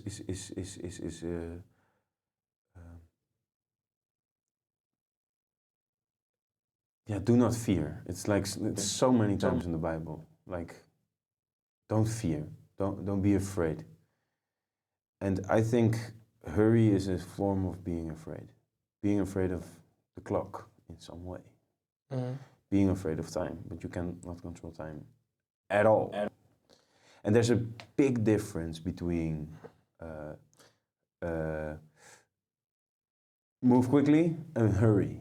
Mm-hmm. Because hurrying is oh shit, driving through red light, shit like that. And being quickly is just, I have 10 minutes and I must be there and I'll move as quickly. There's just this core difference in how you perceive, like how you see the world while moving quickly. It's like out of fear or out of motivation. And I think out of fear, it's good to not move out of fear. Yeah. To just accept that you're late in that way. To just... Yeah, I 100%, like with the accept part, I accept it. There's like, if you can't change nothing about it, it doesn't matter. Like, you shouldn't of course, you shouldn't run a red light just because you're late and risk like fucking getting run over by a car. That's yeah. people hurt. The world goes so fast. I agree with that 100%. But for other things, like you said, that you can't control time ever. That's also not true. Like, of course, you can do something fast, or you can do something slow. Yeah, but you cannot make time go faster or slower. No, that's true. Yeah. You can't control hurrying time. Starts when you see the clock and think, oh shit. Like when your heart begins to fasten. Yeah, okay, I agree. This is like clock. I also think this is not good, and I don't do that often actually. Like I of course it sometimes happens to me, but it's not. Like I try to do things fast. I don't like. I know what you mean with hurrying. Like when you have like you try to do shit efficient. Exactly. I actually this is if you want to look at my daily notes, this is one of my goals I have on the last days that I want to work on this. But efficiency. Exactly. Yeah. And it's like I know what you mean by hurrying. It's like this adrenaline. The adrenaline coming free. Like, and you're like stressed and you're like a little bit tunnel vision. And And this, I agree that this is not good. But also, I don't know if this. I think this was more of a life wisdom than like something connected with God. But absolutely connected with God for me. If it was connected with God, I would also say this is not an argument for God. It's for me just. God helps me to search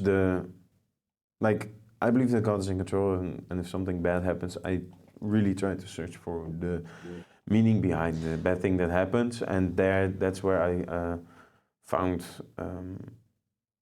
for example, that the burnout was for something bigger, and that stealing. Then when I lost my scooter, it was alright, because in the end I realized it was to tackle hurrying, because I hurried so much on my scooter. That was crazy, man. Do you believe this is true for every bad things that happen? That there are for something better? No. Okay, why? Okay, when if not, why would God was like, okay, I'm gonna let you be schooled, so you learn something. I'm not sure, because maybe for that one, for something. I'm pretty sure about that one, but because I really. Yeah. Okay. Well, when something bad happens, I try to handle it with God, and that makes it way more. I learn more from it when I do it that way, instead of so self-pityness is just gone, and I also can handle it better that way, to know like I can be in control. Like sometimes you're just not in control, like what you said, and for me, it helps a lot to know that God's in control. Like it's again sort of cheat code. I get this. I get also this. I just want to say one thing for me that is like a thing why this is something where I see another contradiction. Like I like when you say.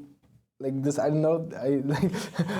You know my opinion. When you say this, I 100% respect, and I actually even. I agree. Don't feel taken, man. Yeah. Like and I'm. Wait. Can I say? So the contradiction I see is that if you say that some things are done by God, like in general, like if God does some things, why doesn't He do other things? Like why does He do like? Do a bad thing happen for something good? Like in the end, He did something good for you. Why doesn't He do something good for like another person that needs it like more in another part of the world? Why does He, if He can do like a little miracle here, why can't He do like a little miracle where a kid is dying of hunger, or where there's like rape or something where it's like much worse? And like this is why this is one of my arguments why I say as soon as you start saying God does things in the world, then you have to ask yourself, why doesn't God do things in other places? I understand what you say. The biggest problems in this world are by hands of men. Hands of people. Your scooter got also stolen by a man or a woman. That's true. So that's the pettiness for this person. That's just that's just the broken mind of this person. But if you okay, the thing is not that some stuff like this happens. The thing is that if God had his like why didn't he prevent it? No. This is if God used this person to let your scooter be stolen for you to learn to stop hurrying. If let's say you don't have to. Like it's just like the contradiction I see, and this is like the problem that if God would do this would mean that God has the agency to do things in this world, and if God has the agency to do no, not the agency. If God, that would mean that God does things in this world to move things towards the better, because he let your scooter to be stolen for you, and in the end to learn something that is more valuable than the scooter, to stop hurrying. But if he does this for you, why doesn't he do something else for like people that need it much more? This is the contradiction. I have an answer on this one. Please.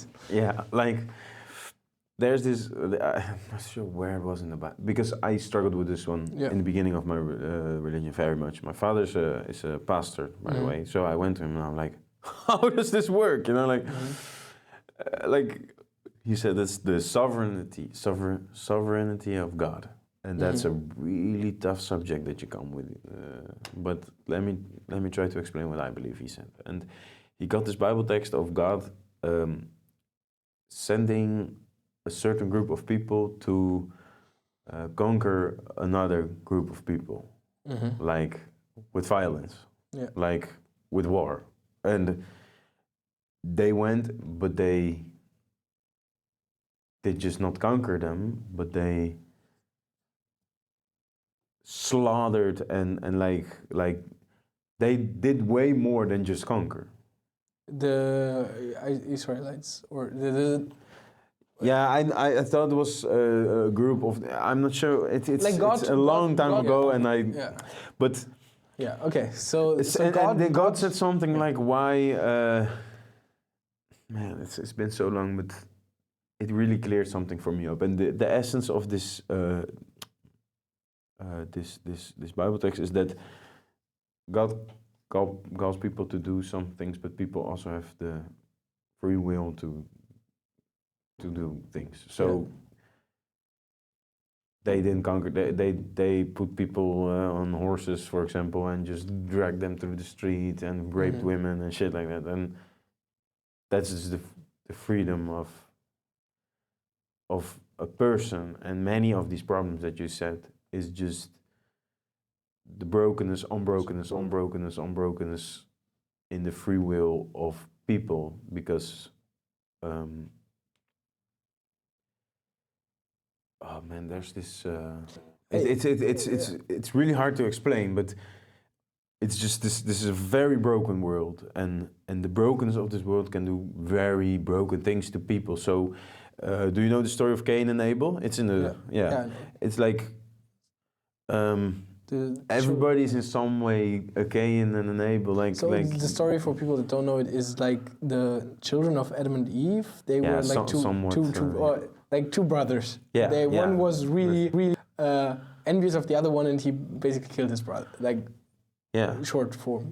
And it's just like, in many ways we are Cain, being envious by the brokenness of the world and killing in many ways, in our thoughts or in our deeds or whatever. But in many ways we're also Abel, like being killed by other people. Yeah, not like in small things and big things. People can and that's this point. Like, there's this movie, The Shack. I think it's really good. It's on Netflix. I think it's a Christian movie. Most Christian movies I find pretty bad, but this one's pretty good.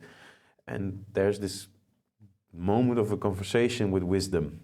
This guy has this conversation with wisdom, and he just says like, "So you think you are the one to judge, because his daughter got raped and killed in this movie." Sorry for the spoilers. I should have said spoiler alert. But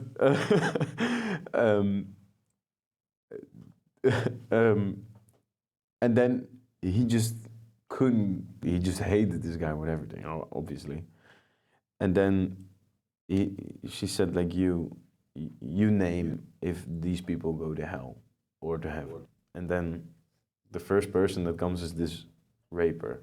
No, the first person that comes, just a random pedophile, say, I go to hell. And then the second one is just like someone that steals, and then so go to hell. And then he just turns a lot of people to hell, and then he just sees this little kid being beaten by his father, and he's like, the father must go to hell, and the little kid. And then he's like, of course he shouldn't go to hell, it's a little kid. And she's like, but that's the raper of your... Damn, yeah. And that just opens my eyes. Like, people are being damaged, and the damage that has been done to them define many times their actions. Yeah. For example, my father, his parents, who are both dead now, they neglected him highly, and it was a recipe for disaster. How come that he is such a good father? He's the best father that I could ever imagine. Like, if I could just look a little bit like him as a father, I would be really proud of myself. And I said to him, Father, you had such a bad mother, you had such a bad father, he didn't even have 2 pants. You know, when in winter, when his shoes were too little, they just cut off the toes. So he didn't have a jacket, and he was just, while they had money, it was really weird how he was treated. His father was always gone, his mother was depressed, probably, and couldn't handle all these kids because he had 8 brothers and a sister, and he's the oldest, so he didn't got any attention. So this is just a recipe for pure disaster. Yeah. How come that you are such? And he said that's just to find this new example in God. It's like this cheat code that we are talking about. And that's also just objective truth in behavior of people. So you have this world of absolute brokenness that we all can see and feel in many ways. And it depends a lot of actions of people and that keeps it broken, because people who get raped, many times a person who rapes has been raped when they were younger or something like that. Yeah. You know, it's just, where does these circles break? Of brokenness, and that's just human. That's just the brokenness of humans, of people, and I don't know why, but God keeps people free, and if He would wipe out everybody who does something wrong, I would be wiped out. Yeah. And you. Yeah, for sure. And everybody else. Because nobody's perfect. But the thing is, like, I have a contradiction as well. Why would... We didn't even finish the first one, because I have also something about this. All right. But no, I wanted to answer to both. So, like, God would not be allowed to judge. Like, if God... just God couldn't judge us, because He made us in the way we are. And like, the thing with the free will, I don't really, like, if there is an almighty, all-knowing God that made us, then He made us in the knowledge of how our life will end. So He made us in the knowledge that He will punish us for the way we are. And this is cruel. Like, making something, or making human in the knowledge that you're going to punish him for the way you made him, is like... But it is human punishing human, with the devil in the background killing people. Like, that's how I see it. And but God made this human. Yeah, but there is this way out, and that's my point. But the thing is, like, creating us was not the big thing that God did, in my opinion. Yeah. Like, giving us an example in Jesus is the big thing that He did. But that's also, for me. That's why I'm a Christian and not a Muslim or Jew. It's just because Christian. It's just because of Jesus. Like, I love the Bible, but above all else, I love Christ. Like, I love Christ more than I love my parents. I love Christ more than I love my fiance, than anything, myself. Like, to try with everything that I have to look like him and to follow the things that he said. That already broken circles. That already broken things down that would otherwise maybe define me as a person. And that's the reason my father is the father that he is, and that he has now 3 kids who doesn't need to break this fatherly circle, but just can find an example in him, because he did not find an example in his father, but found an example in Jesus. And that's this grace. So you can say, yeah, he's stupid for not for creating us, but you could also say he's so gracious for not killing us all for it, but giving us a chance to snap out of it. Killing us all for how he made us. This is like this is like, or punishing us for how he made us. This is like something where I'm like, yeah, but like, I think like this free will part, God chooses not to control. Yeah. Yeah, I heard this, but it's like, it's really hard, because he would know that the outcome would be this. He chooses not. How would the Almighty, like, yeah, okay. Maybe I'm too. But because if he chose to make it in such a way that then there wouldn't control, be freedom. Then it would be just robotic, and that's just this. Yeah. That makes this circle of brokenness, and that's, in my opinion, the reason we can choose to pick this fruit from this forbidden tree every day again, or not, in many actions, but or not. In case he can, let's say he can make us with free will, then he could also make us in a world where we don't have guess if God exists, but he could like write on the sky, hey guys, I'm God, by the way. You can believe in me if you want. It's like, you have all free will. Let's have a good time together. Like, what would happen then? Would this be so bad? That's heaven, I think, man. Yeah, but why do we have to be here? And like the people of us that for some reason, because we are unlucky, we don't believe in God when we die, so we can't go to heaven. What the fuck? I'm no one to say who goes to heaven or not. Like, I will never say of someone that one goes to heaven or not, because that's this whole point. Like, you cannot say, like, for example, if a child is born somewhere in the middle of nowhere and dies out of some sick sort of cancer or something, I don't know, never heard of Jesus and that.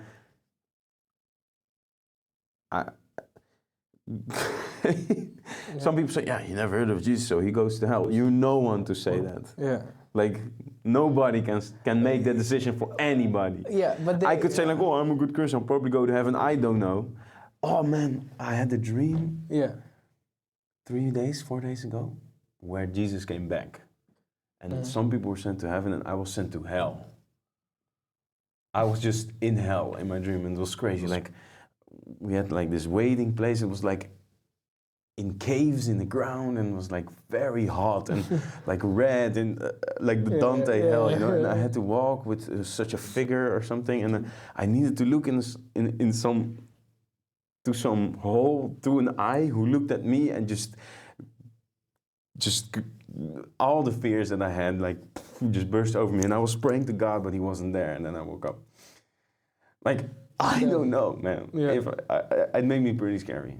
It made me pretty scared. Like, I woke up and I was like, what do I have to think about this? Yeah. And I was like, imagine God is real. Yeah. That's the thing that I woke up with. Like, if God's real and he's going to judge my actions when I die, I really want to go to heaven. Like, just the smallest chance of that being true.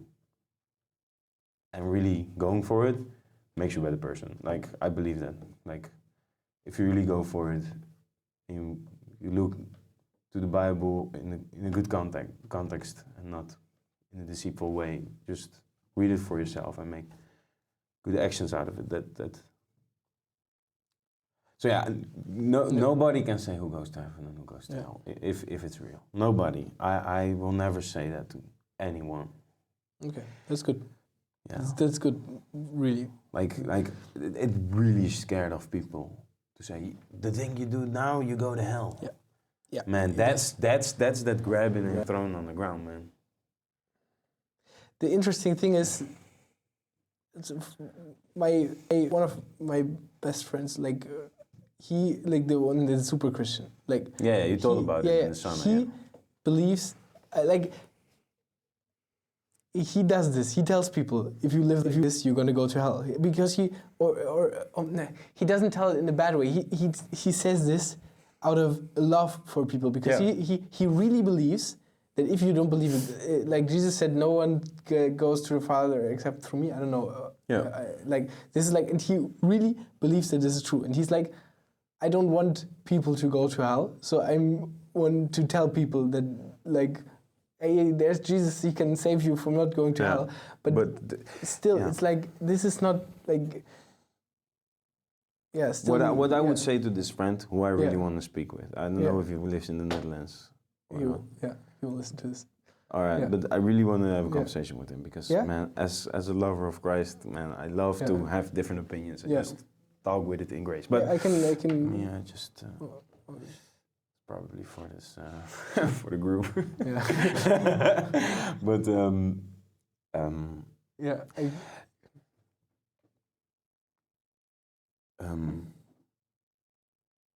where love is, there cannot be fear, right?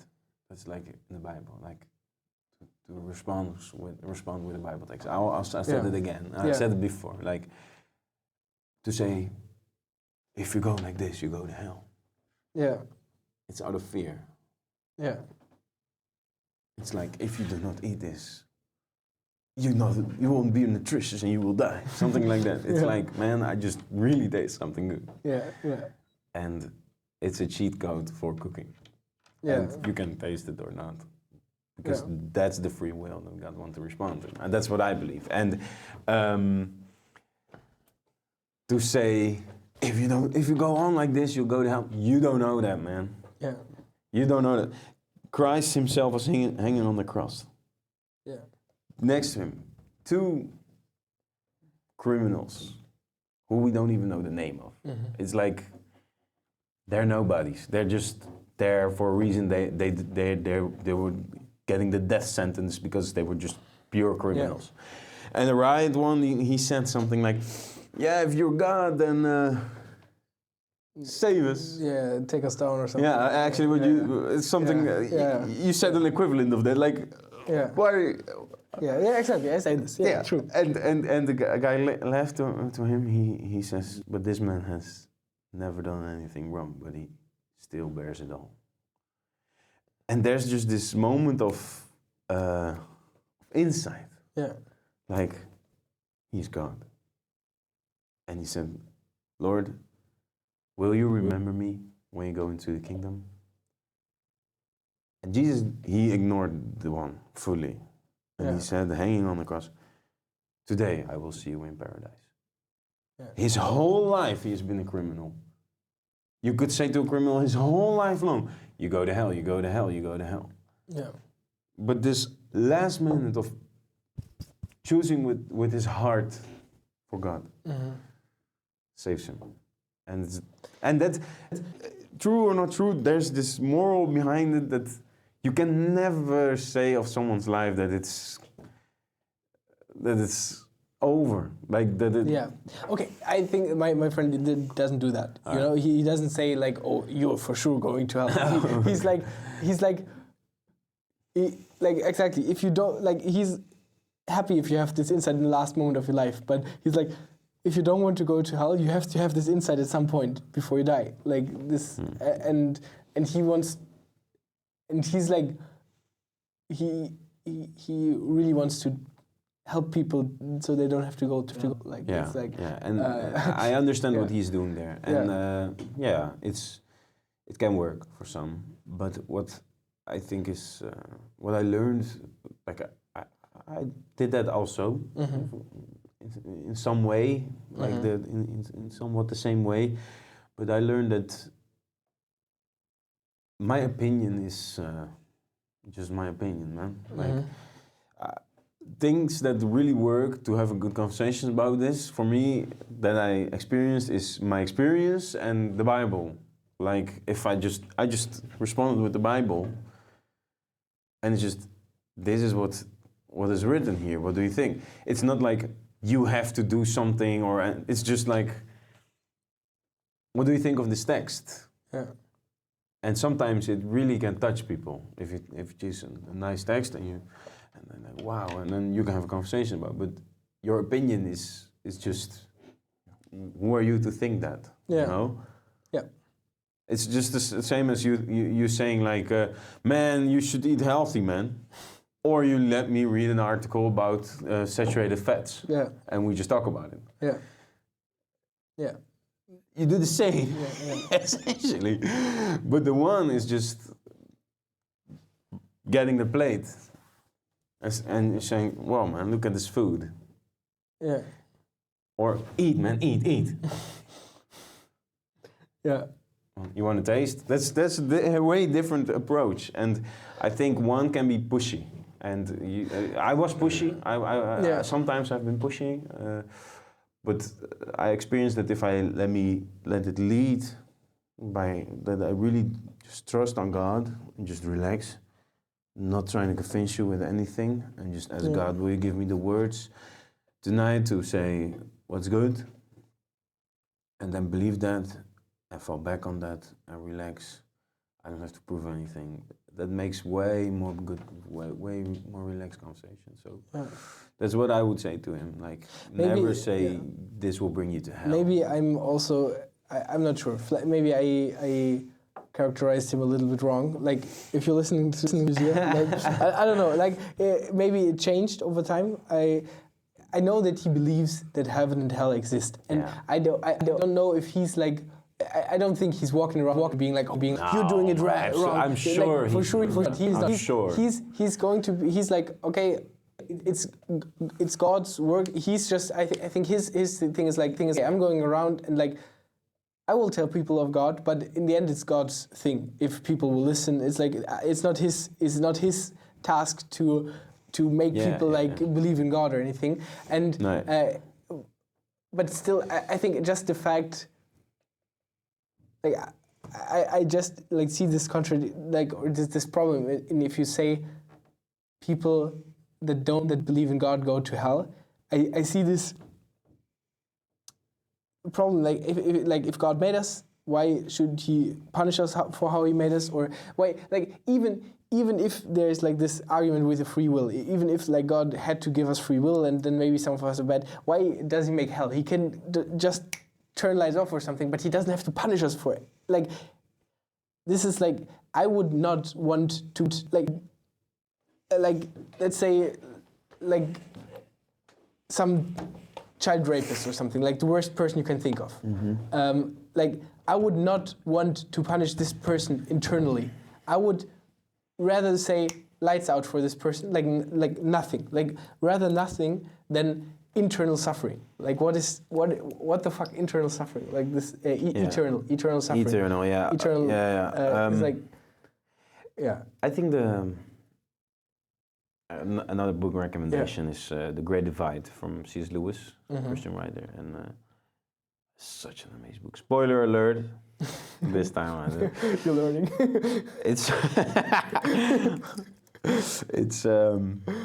a really good book, man. Yeah. It's about a person that wakes up in hell, and he gets the chance to take a bus ride to heaven. Mm-hmm.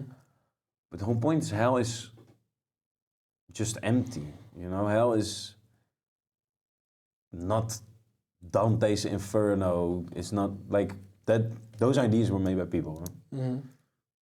But the idea of hell, the idea of Satan in that way. Yeah. It's commerce, you know? Yeah. Nobody knows what heaven and hell looks like, man. Yeah, true. And people don't mind being in his hell. Yeah. It's just gray and nothing, you know? It's just Just blend. But just if like all this like the thing I'm trying to say is I can't imagine a hell that is real punishment like eternal suffering, and this is so or if there is a hell with eternal suffering, I would say this God that made this is an asshole, like literally. Like if there's a God, like because no one deserves eternal suffering. Like rather put lights out. Like there's no person that deserves eternal suffering, like forever. Like this and so because I don't believe in this, like of course, like maybe like this is also what one of my friends says. Like maybe it's like hell is the absence of God. Like okay, that's what I think that's what the Bible says. Yeah. That's like something that I believe because that's what the Bible says. But all those but the images, Bible also says no stop. The Bible also says things about the hell being like they will like how do you call when their teeth like Jesus said stuff like this like that the hell is really bad. Like in the Bible. Let me just look it up. Wait, I can also look it up. It's like, well, no, you look it up as well. Yeah.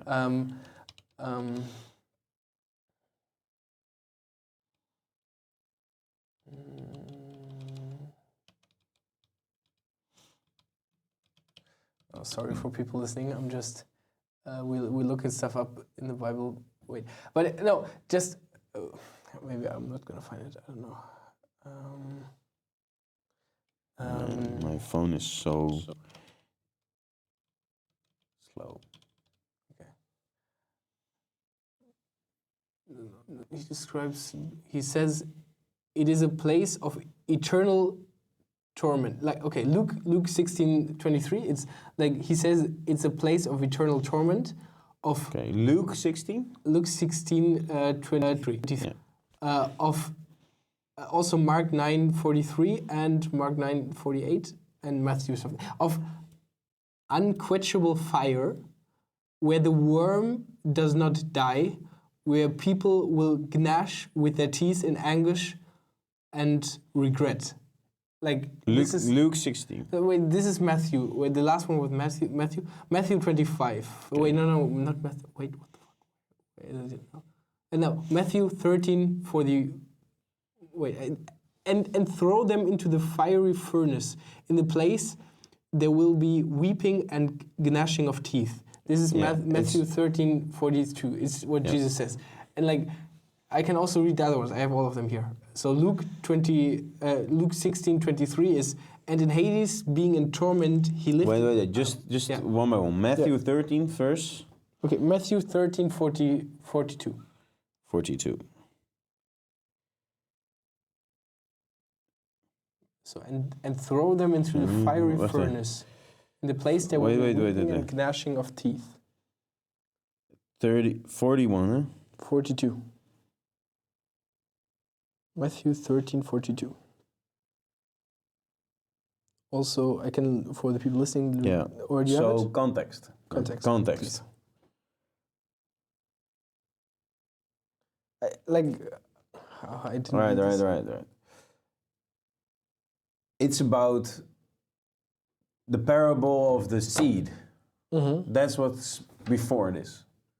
Yeah, the parable with like guy seeding, like seeding and on different spots. And like on some spots it lands on like on the street, good soil, and on the street people walk on it. On other places it lands like where there are like other plants growing and killing it, and some land on good soil and it grows. Yeah, but still, like, it's still but then you have... Yeah. Let me see it. Het is gelijk als onkruid op het akker uitleggen. Ja. Hij die het goede zaait is. Akkers. Het goede zaad, dat zijn de kinderen van het kwaad. Kinderen van het kwaad. Die het zaait is. Yeah. So you can interpret this in different ways. You have the seed of, and there's also some seed that is in stricted in some other plants that are Yeah. very tough. Yeah, yeah. And they asked Jesus, "Can you explain that part of the parable to us?" And he said that the seed sown. Wait. Yeah.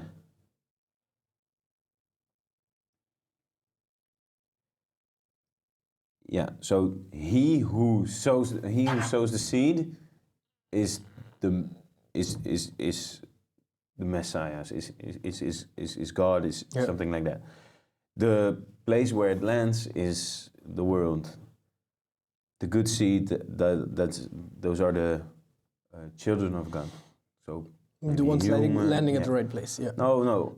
Also, the seeds. that All the land seeds. in the seed. Yeah, like the The seed is the idea of God, like the. Yeah, I think. yeah. So he says, yeah. So they asked him, "Do you want? Would you please explain us the parable of the?" I need to know the English word, man. Wait, I Let me can- just. Maybe I can get the full one in Onkruid. English. It's Wait, reading context. I have it in English. So, the weeds, like the weed. wheat. Yeah, the seed for The weeds are like the seed. If you sow, for example, spinach, then sometimes you have weed between it. You want to pull it out. yeah. So he says he who sows the good seed is God. Let's say it like that. Yeah. The place where it lands is the world. The good seed are the children of God. The weeds are the children of evil. Mm-hmm. The person who sows this evil seed is the devil. I'm at 39 now. Yeah. But 40. What? Yeah. 39. I'm there as well. Yeah. Go on. And then the harvest is in front of the end of the world, and then it will be sowed. And then the weeds will get out and thrown in the fire. Yeah. Just like that.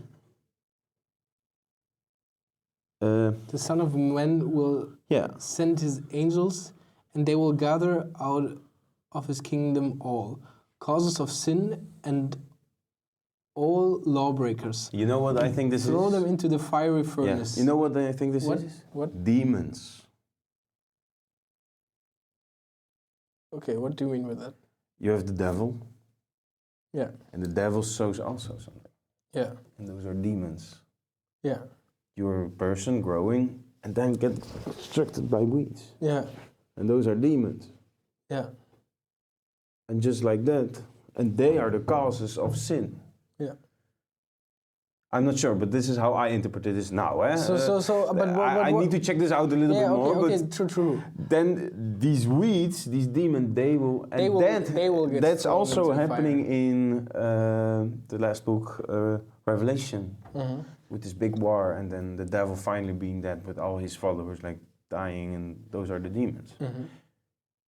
So you say it's not about throwing the humans in the fiery furnace, but You could throwing interpret it like this. Like throwing I the was just demons searching for into- another interpretation. It's just my point here essentially is to really look at the context. Yeah. And Yeah. not just read this and then say, well, he's gone through. Yeah. Do you understand what I'm saying? Yeah. So these weeds, like the seeds, those are people. Mm. That was obvious. And they were like, but what's done this weed? And the weeds are the causing of sin, are the causers of sins.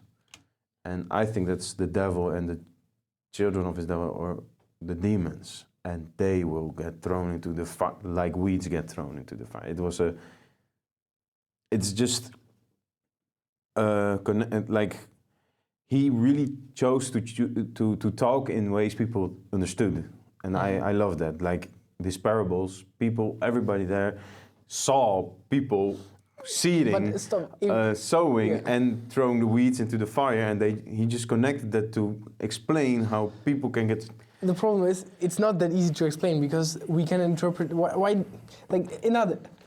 So many contradictions. I'm sorry. No, so many contradictions. It's like, why? It's why wouldn't he just explain it in a way that is easy to interpret? Because now we can interpret it in a way that we say, okay, God will punish us internally. We will eternally like suffer if we don't believe in Him, or we could interpret it in your way, and it's not like so clear. Like, Yeah, but like this but is how people will burn in hell, I don't know for sure. But that Satan will burn in hell. But Then even he doesn't. I think nothing deserves eternal suffering. Like there's nothing. Like if there is a God that is even remotely good, Yeah. then He wouldn't let anything suffer eternally. Like Yeah. there's. Yeah, I understand what you're saying. I also thought like, if the devil would repent, Yeah. could God forgive him? Something like that. Yeah. Like if the devil would say, Yeah. "I'm sorry," Yeah. but that's just Yeah. you know, like Yeah. those are things that my thoughts or mind can only go so far. Yeah. And the point is, as I cannot answer it, you cannot.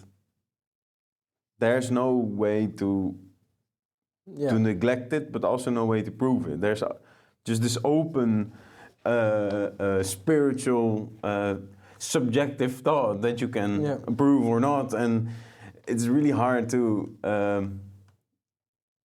With rationalization, there's always conflict in some way with it. Yeah. And Yeah. that's it. That And makes that's it. my problem. I understand that that's that's like- your problem because that's your whole point. That's the Yeah. whole point of this podcast. But you are really good at asking exactly those things, like from something. So I obviously have a sort of answer or experience, but Yeah. my knowledge goes only so far, man. Yeah. Of course. And I really had to learn to say, I don't know, man. Yeah. You don't have to have an Bro, and answer on I anything. respect it so much because I know it's so hard. Like to be able to say I don't know, like I'm not God. yeah, but that's so good because many people are not able to, and you are able to, and I truly respect that. Like every time you said I don't know today, I was like, this is so good that you like to be able to say. But something I believe, like this. but I don't know. Yeah, exactly. the whole thing. This is like, it's okay. Like You this ask is- me, you Yeah. ask questions in my knowledge, and it Exactly. just ends somewhere. Obviously, your It knowledge doesn't as mean well. if you say if you say I don't know, it doesn't mean that you stop believing or anything. Not at all. It No, just absolutely not. And you- it doesn't also. That's Yeah. I think that's the point for many people, that it feels like you won. says That it feels No. like you ask questions still. I got I can't. But that doesn't also. I Feel. would rather at first I don't think it's a fight, and second I would it would be more like this if you would come up with some bullshit reasons where I'm like, yeah, okay, bro. If you say I don't know, then I keep like this is how I respect people saying We're I on the don't same know. page Yeah, here, exactly. absolutely. I respect Like, people saying I don't know. I don't respect people coming up or. Okay, I try to respect anyone, so everyone. But like, That's it's rude. hard. That's hard. Yes. It That's is hard really hard. if people come up. If you would have come up with like bullshit reasons and be like, oh no, I don't want to listen to you anymore and stuff like this, then I would be like, yeah, okay. But if you honestly say I don't know and I still believe, this is, It's stronger. there's something. It's There's stronger. something Yeah. else. Like this is more honest, and more honest, more. This is. More true, yeah. It's just, it's just the yeah. only thing that I do, and I do try to do here is like, I've tasted something and it's really good, and sometimes I don't know all the ingredients. Yeah. I don't know which. I know the cook who made it, and now I'm never hungry again. That's how it feels, and I don't know every because then I would be God, and I'm not God. Yeah. I'm really curious if I could ever, like, ask him face to face, and then I don't think it's possible with our mind to ever comprehend Oh man, do you know the book Job? I think I know It's all the such stories. like so- Ecclesiastes and Job, man. You should what read. happened in You Job? should read. Like Ecclesiastes is about the emptiness of the world, Yeah, like meaningless of the world, and Yeah. since you Yeah. are convinced by it by yourself, I would highly recommend you reading it. And Job is about this guy who is good and has is it everything the one that alright. got punished like where Yeah, God made and then like God, this? Yeah. and then Satan goes to God in heaven to ask if to say something like, "Yeah, he's only good because you bless him." Yeah. And then God says, "All right, you can do whatever you want." That's really cruel, right? Yeah. Yeah. But you cannot kill him. And then everything goes south. Like his family dies, his crops die, his animal dies, He gets really everything, sick. Yeah. everything, and he curses that he was ever born. And he's like, "Why, God?" And he just put God in front of, and he says like, "You must give an answer," something like that. He's like, Yeah. I cannot live with this. I need an answer." And then he gets a dream. Yeah. And I need to read it, man. It's like so good that this is in the Bible, because it's so not neglecting these contradictions. It's just putting these contradictions in a story, in a literal story, and it doesn't answer them in that way that so God can play, so the devil can challenge God, something like that. You can also think, so every time the devil attacks me, it must get through God, something like that. Yeah, this is this little guy Yeah. in the middle of nowhere. Yeah. And I imagine him having a vision of the Niagara Falls or something. Yeah. Like the only thing that you have is this perception of your life, but the reality So of wait- everything is Yeah. way bigger. And the moment you realize how small the only reality that you have is the reality that you can see, and that's maybe the smallest part of the absolute reality. And I think that's why I love geography so much, for example, and that's why I love to really watch documentaries about how the Earth was formed and evolution and everything, because it does not is in conflict. It is absolutely not in conflict with God, in my opinion, because it's all everything that I see. Like, for example, that there's a star in the sky, that if you would have a teaspoon of this star right here, the whole world would implode in it. Shit like that. I'm like, whoa, that's my God. You know, like, it just, everything that helps me to get out of this perception of my own life, in the absolute reality of everything, the more you get into that, the smaller you get, and the smaller every problem of your perception get. And when he wakes up from this, he was like, bless the Lord, my soul. Like, he saw that he was so broken and small, and that God was way bigger. So he blessed God, and then God blessed him with way more than he ever had. But just figuratively speaking, shit. That's a big part of all the brokenness, that you only have your own perception. And it helps me a lot to know that God is bigger than my perception. Yeah. Before I knew God, I watched a lot of documentaries from space, because it helped me to cope with my pain. Because I was like, if there's a moon this big, then a bomb falling here is nothing. Yeah. Like, in the perception of everything, all that I can ever do is nothing. And that makes it, that helps me breathing in some way. And that I think that's what God did here. And I thought that he would say something, who made the camel or something, but he named some animals. Maybe this comes later. Yeah, but he's like, who are you, man? Like, you listen to me, you know? And like, he shouts to God, you listen to me. Yeah. Where were you when the foundations of the earth were? Like, where were you when the seas were? Yeah. Like, like, if it's true, if God made everything and is this big, and you can be connected with it and experience love from it, then it's bigger than everything, right? If it's true. Yeah, And let's keep it as this idea, Yeah. because then it's not arguable. Because the idea and the outcome of the idea, Is that's for you something is that really, but that's also has also some depends on the objective truth. interpretation of the idea, Yeah. because some people interpret it in a way which has bad outcomes. Yeah. Like, but I truly, I see. When I talk to you, like, and I believe you that this is like something that made a really positive impact in your life. And I see it in some of my friends as well, like that they are really happy with it. Like, and like I'm happy for them. I'm happy for you. And I don't want to take this away from you. Like it's like nice. Yeah, it's still impossible. I can like, yeah. You will never be able to do it. But still, yeah. You can ask the hardest questions. You will not offend me. Or, but still, when you, from my,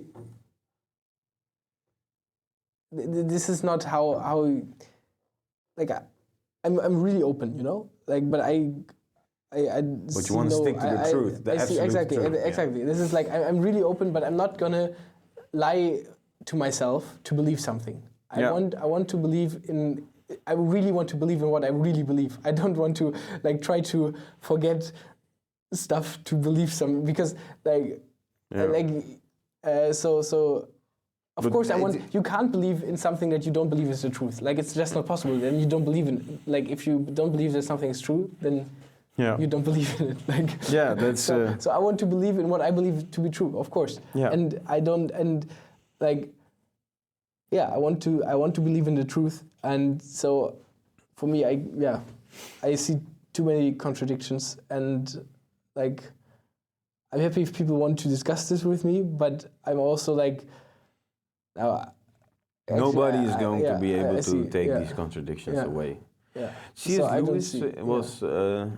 He was highly tried. educated, and he had also very big problems with these contradictions. So I believe that. God can do. Man would be so awesome if he would like speak again in 10 years, and we would be like that. You never know, man. So it's very very unlikely. But it is. I can truly understand that. Like you, I said it again, but something came in between. Like in the beginning of the podcast, I think we weren't recording yet. Yeah. Like you made me think of one of my best friends. And I won't mention his name, but he has in that way the same goal as you. And like 2 times a year we take a walk. We just go to some park or a big just in nature. Just he has a car and then we drive and we walk. And we walk for 3-4 hours straight, and we just want to understand each other. That's the only thing that we want to do. We don't want to push the head of the other in our beliefs. And he's like absolute classical atheistic. Like he's like, there's no God. Like. Yeah. But then with all respect and openness, and I am like an absolute Christian, and with all respect and openness. And you made me think, because he's also like, the moment I know it's the truth, I'm sure I fall on my knees, but I just can't. Yeah, exactly. It's just impossible. And I'm like, I totally understand that. And it's not my job to force you on your knees.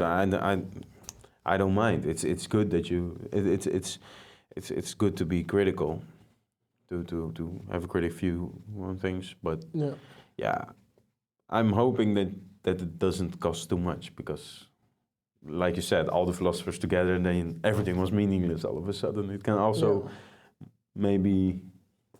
Yeah, I think there's so much in the world that you cannot understand. I know for some people it's really hard. You have to keep like the stable baseline. For me, it's like 2 things. If you can't change nothing about it, it doesn't matter. And the second thing, enjoy it. Yeah. No matter what it is, just enjoy it. Yeah. I'm. Otherwise, you can get seriously depressed from those thoughts.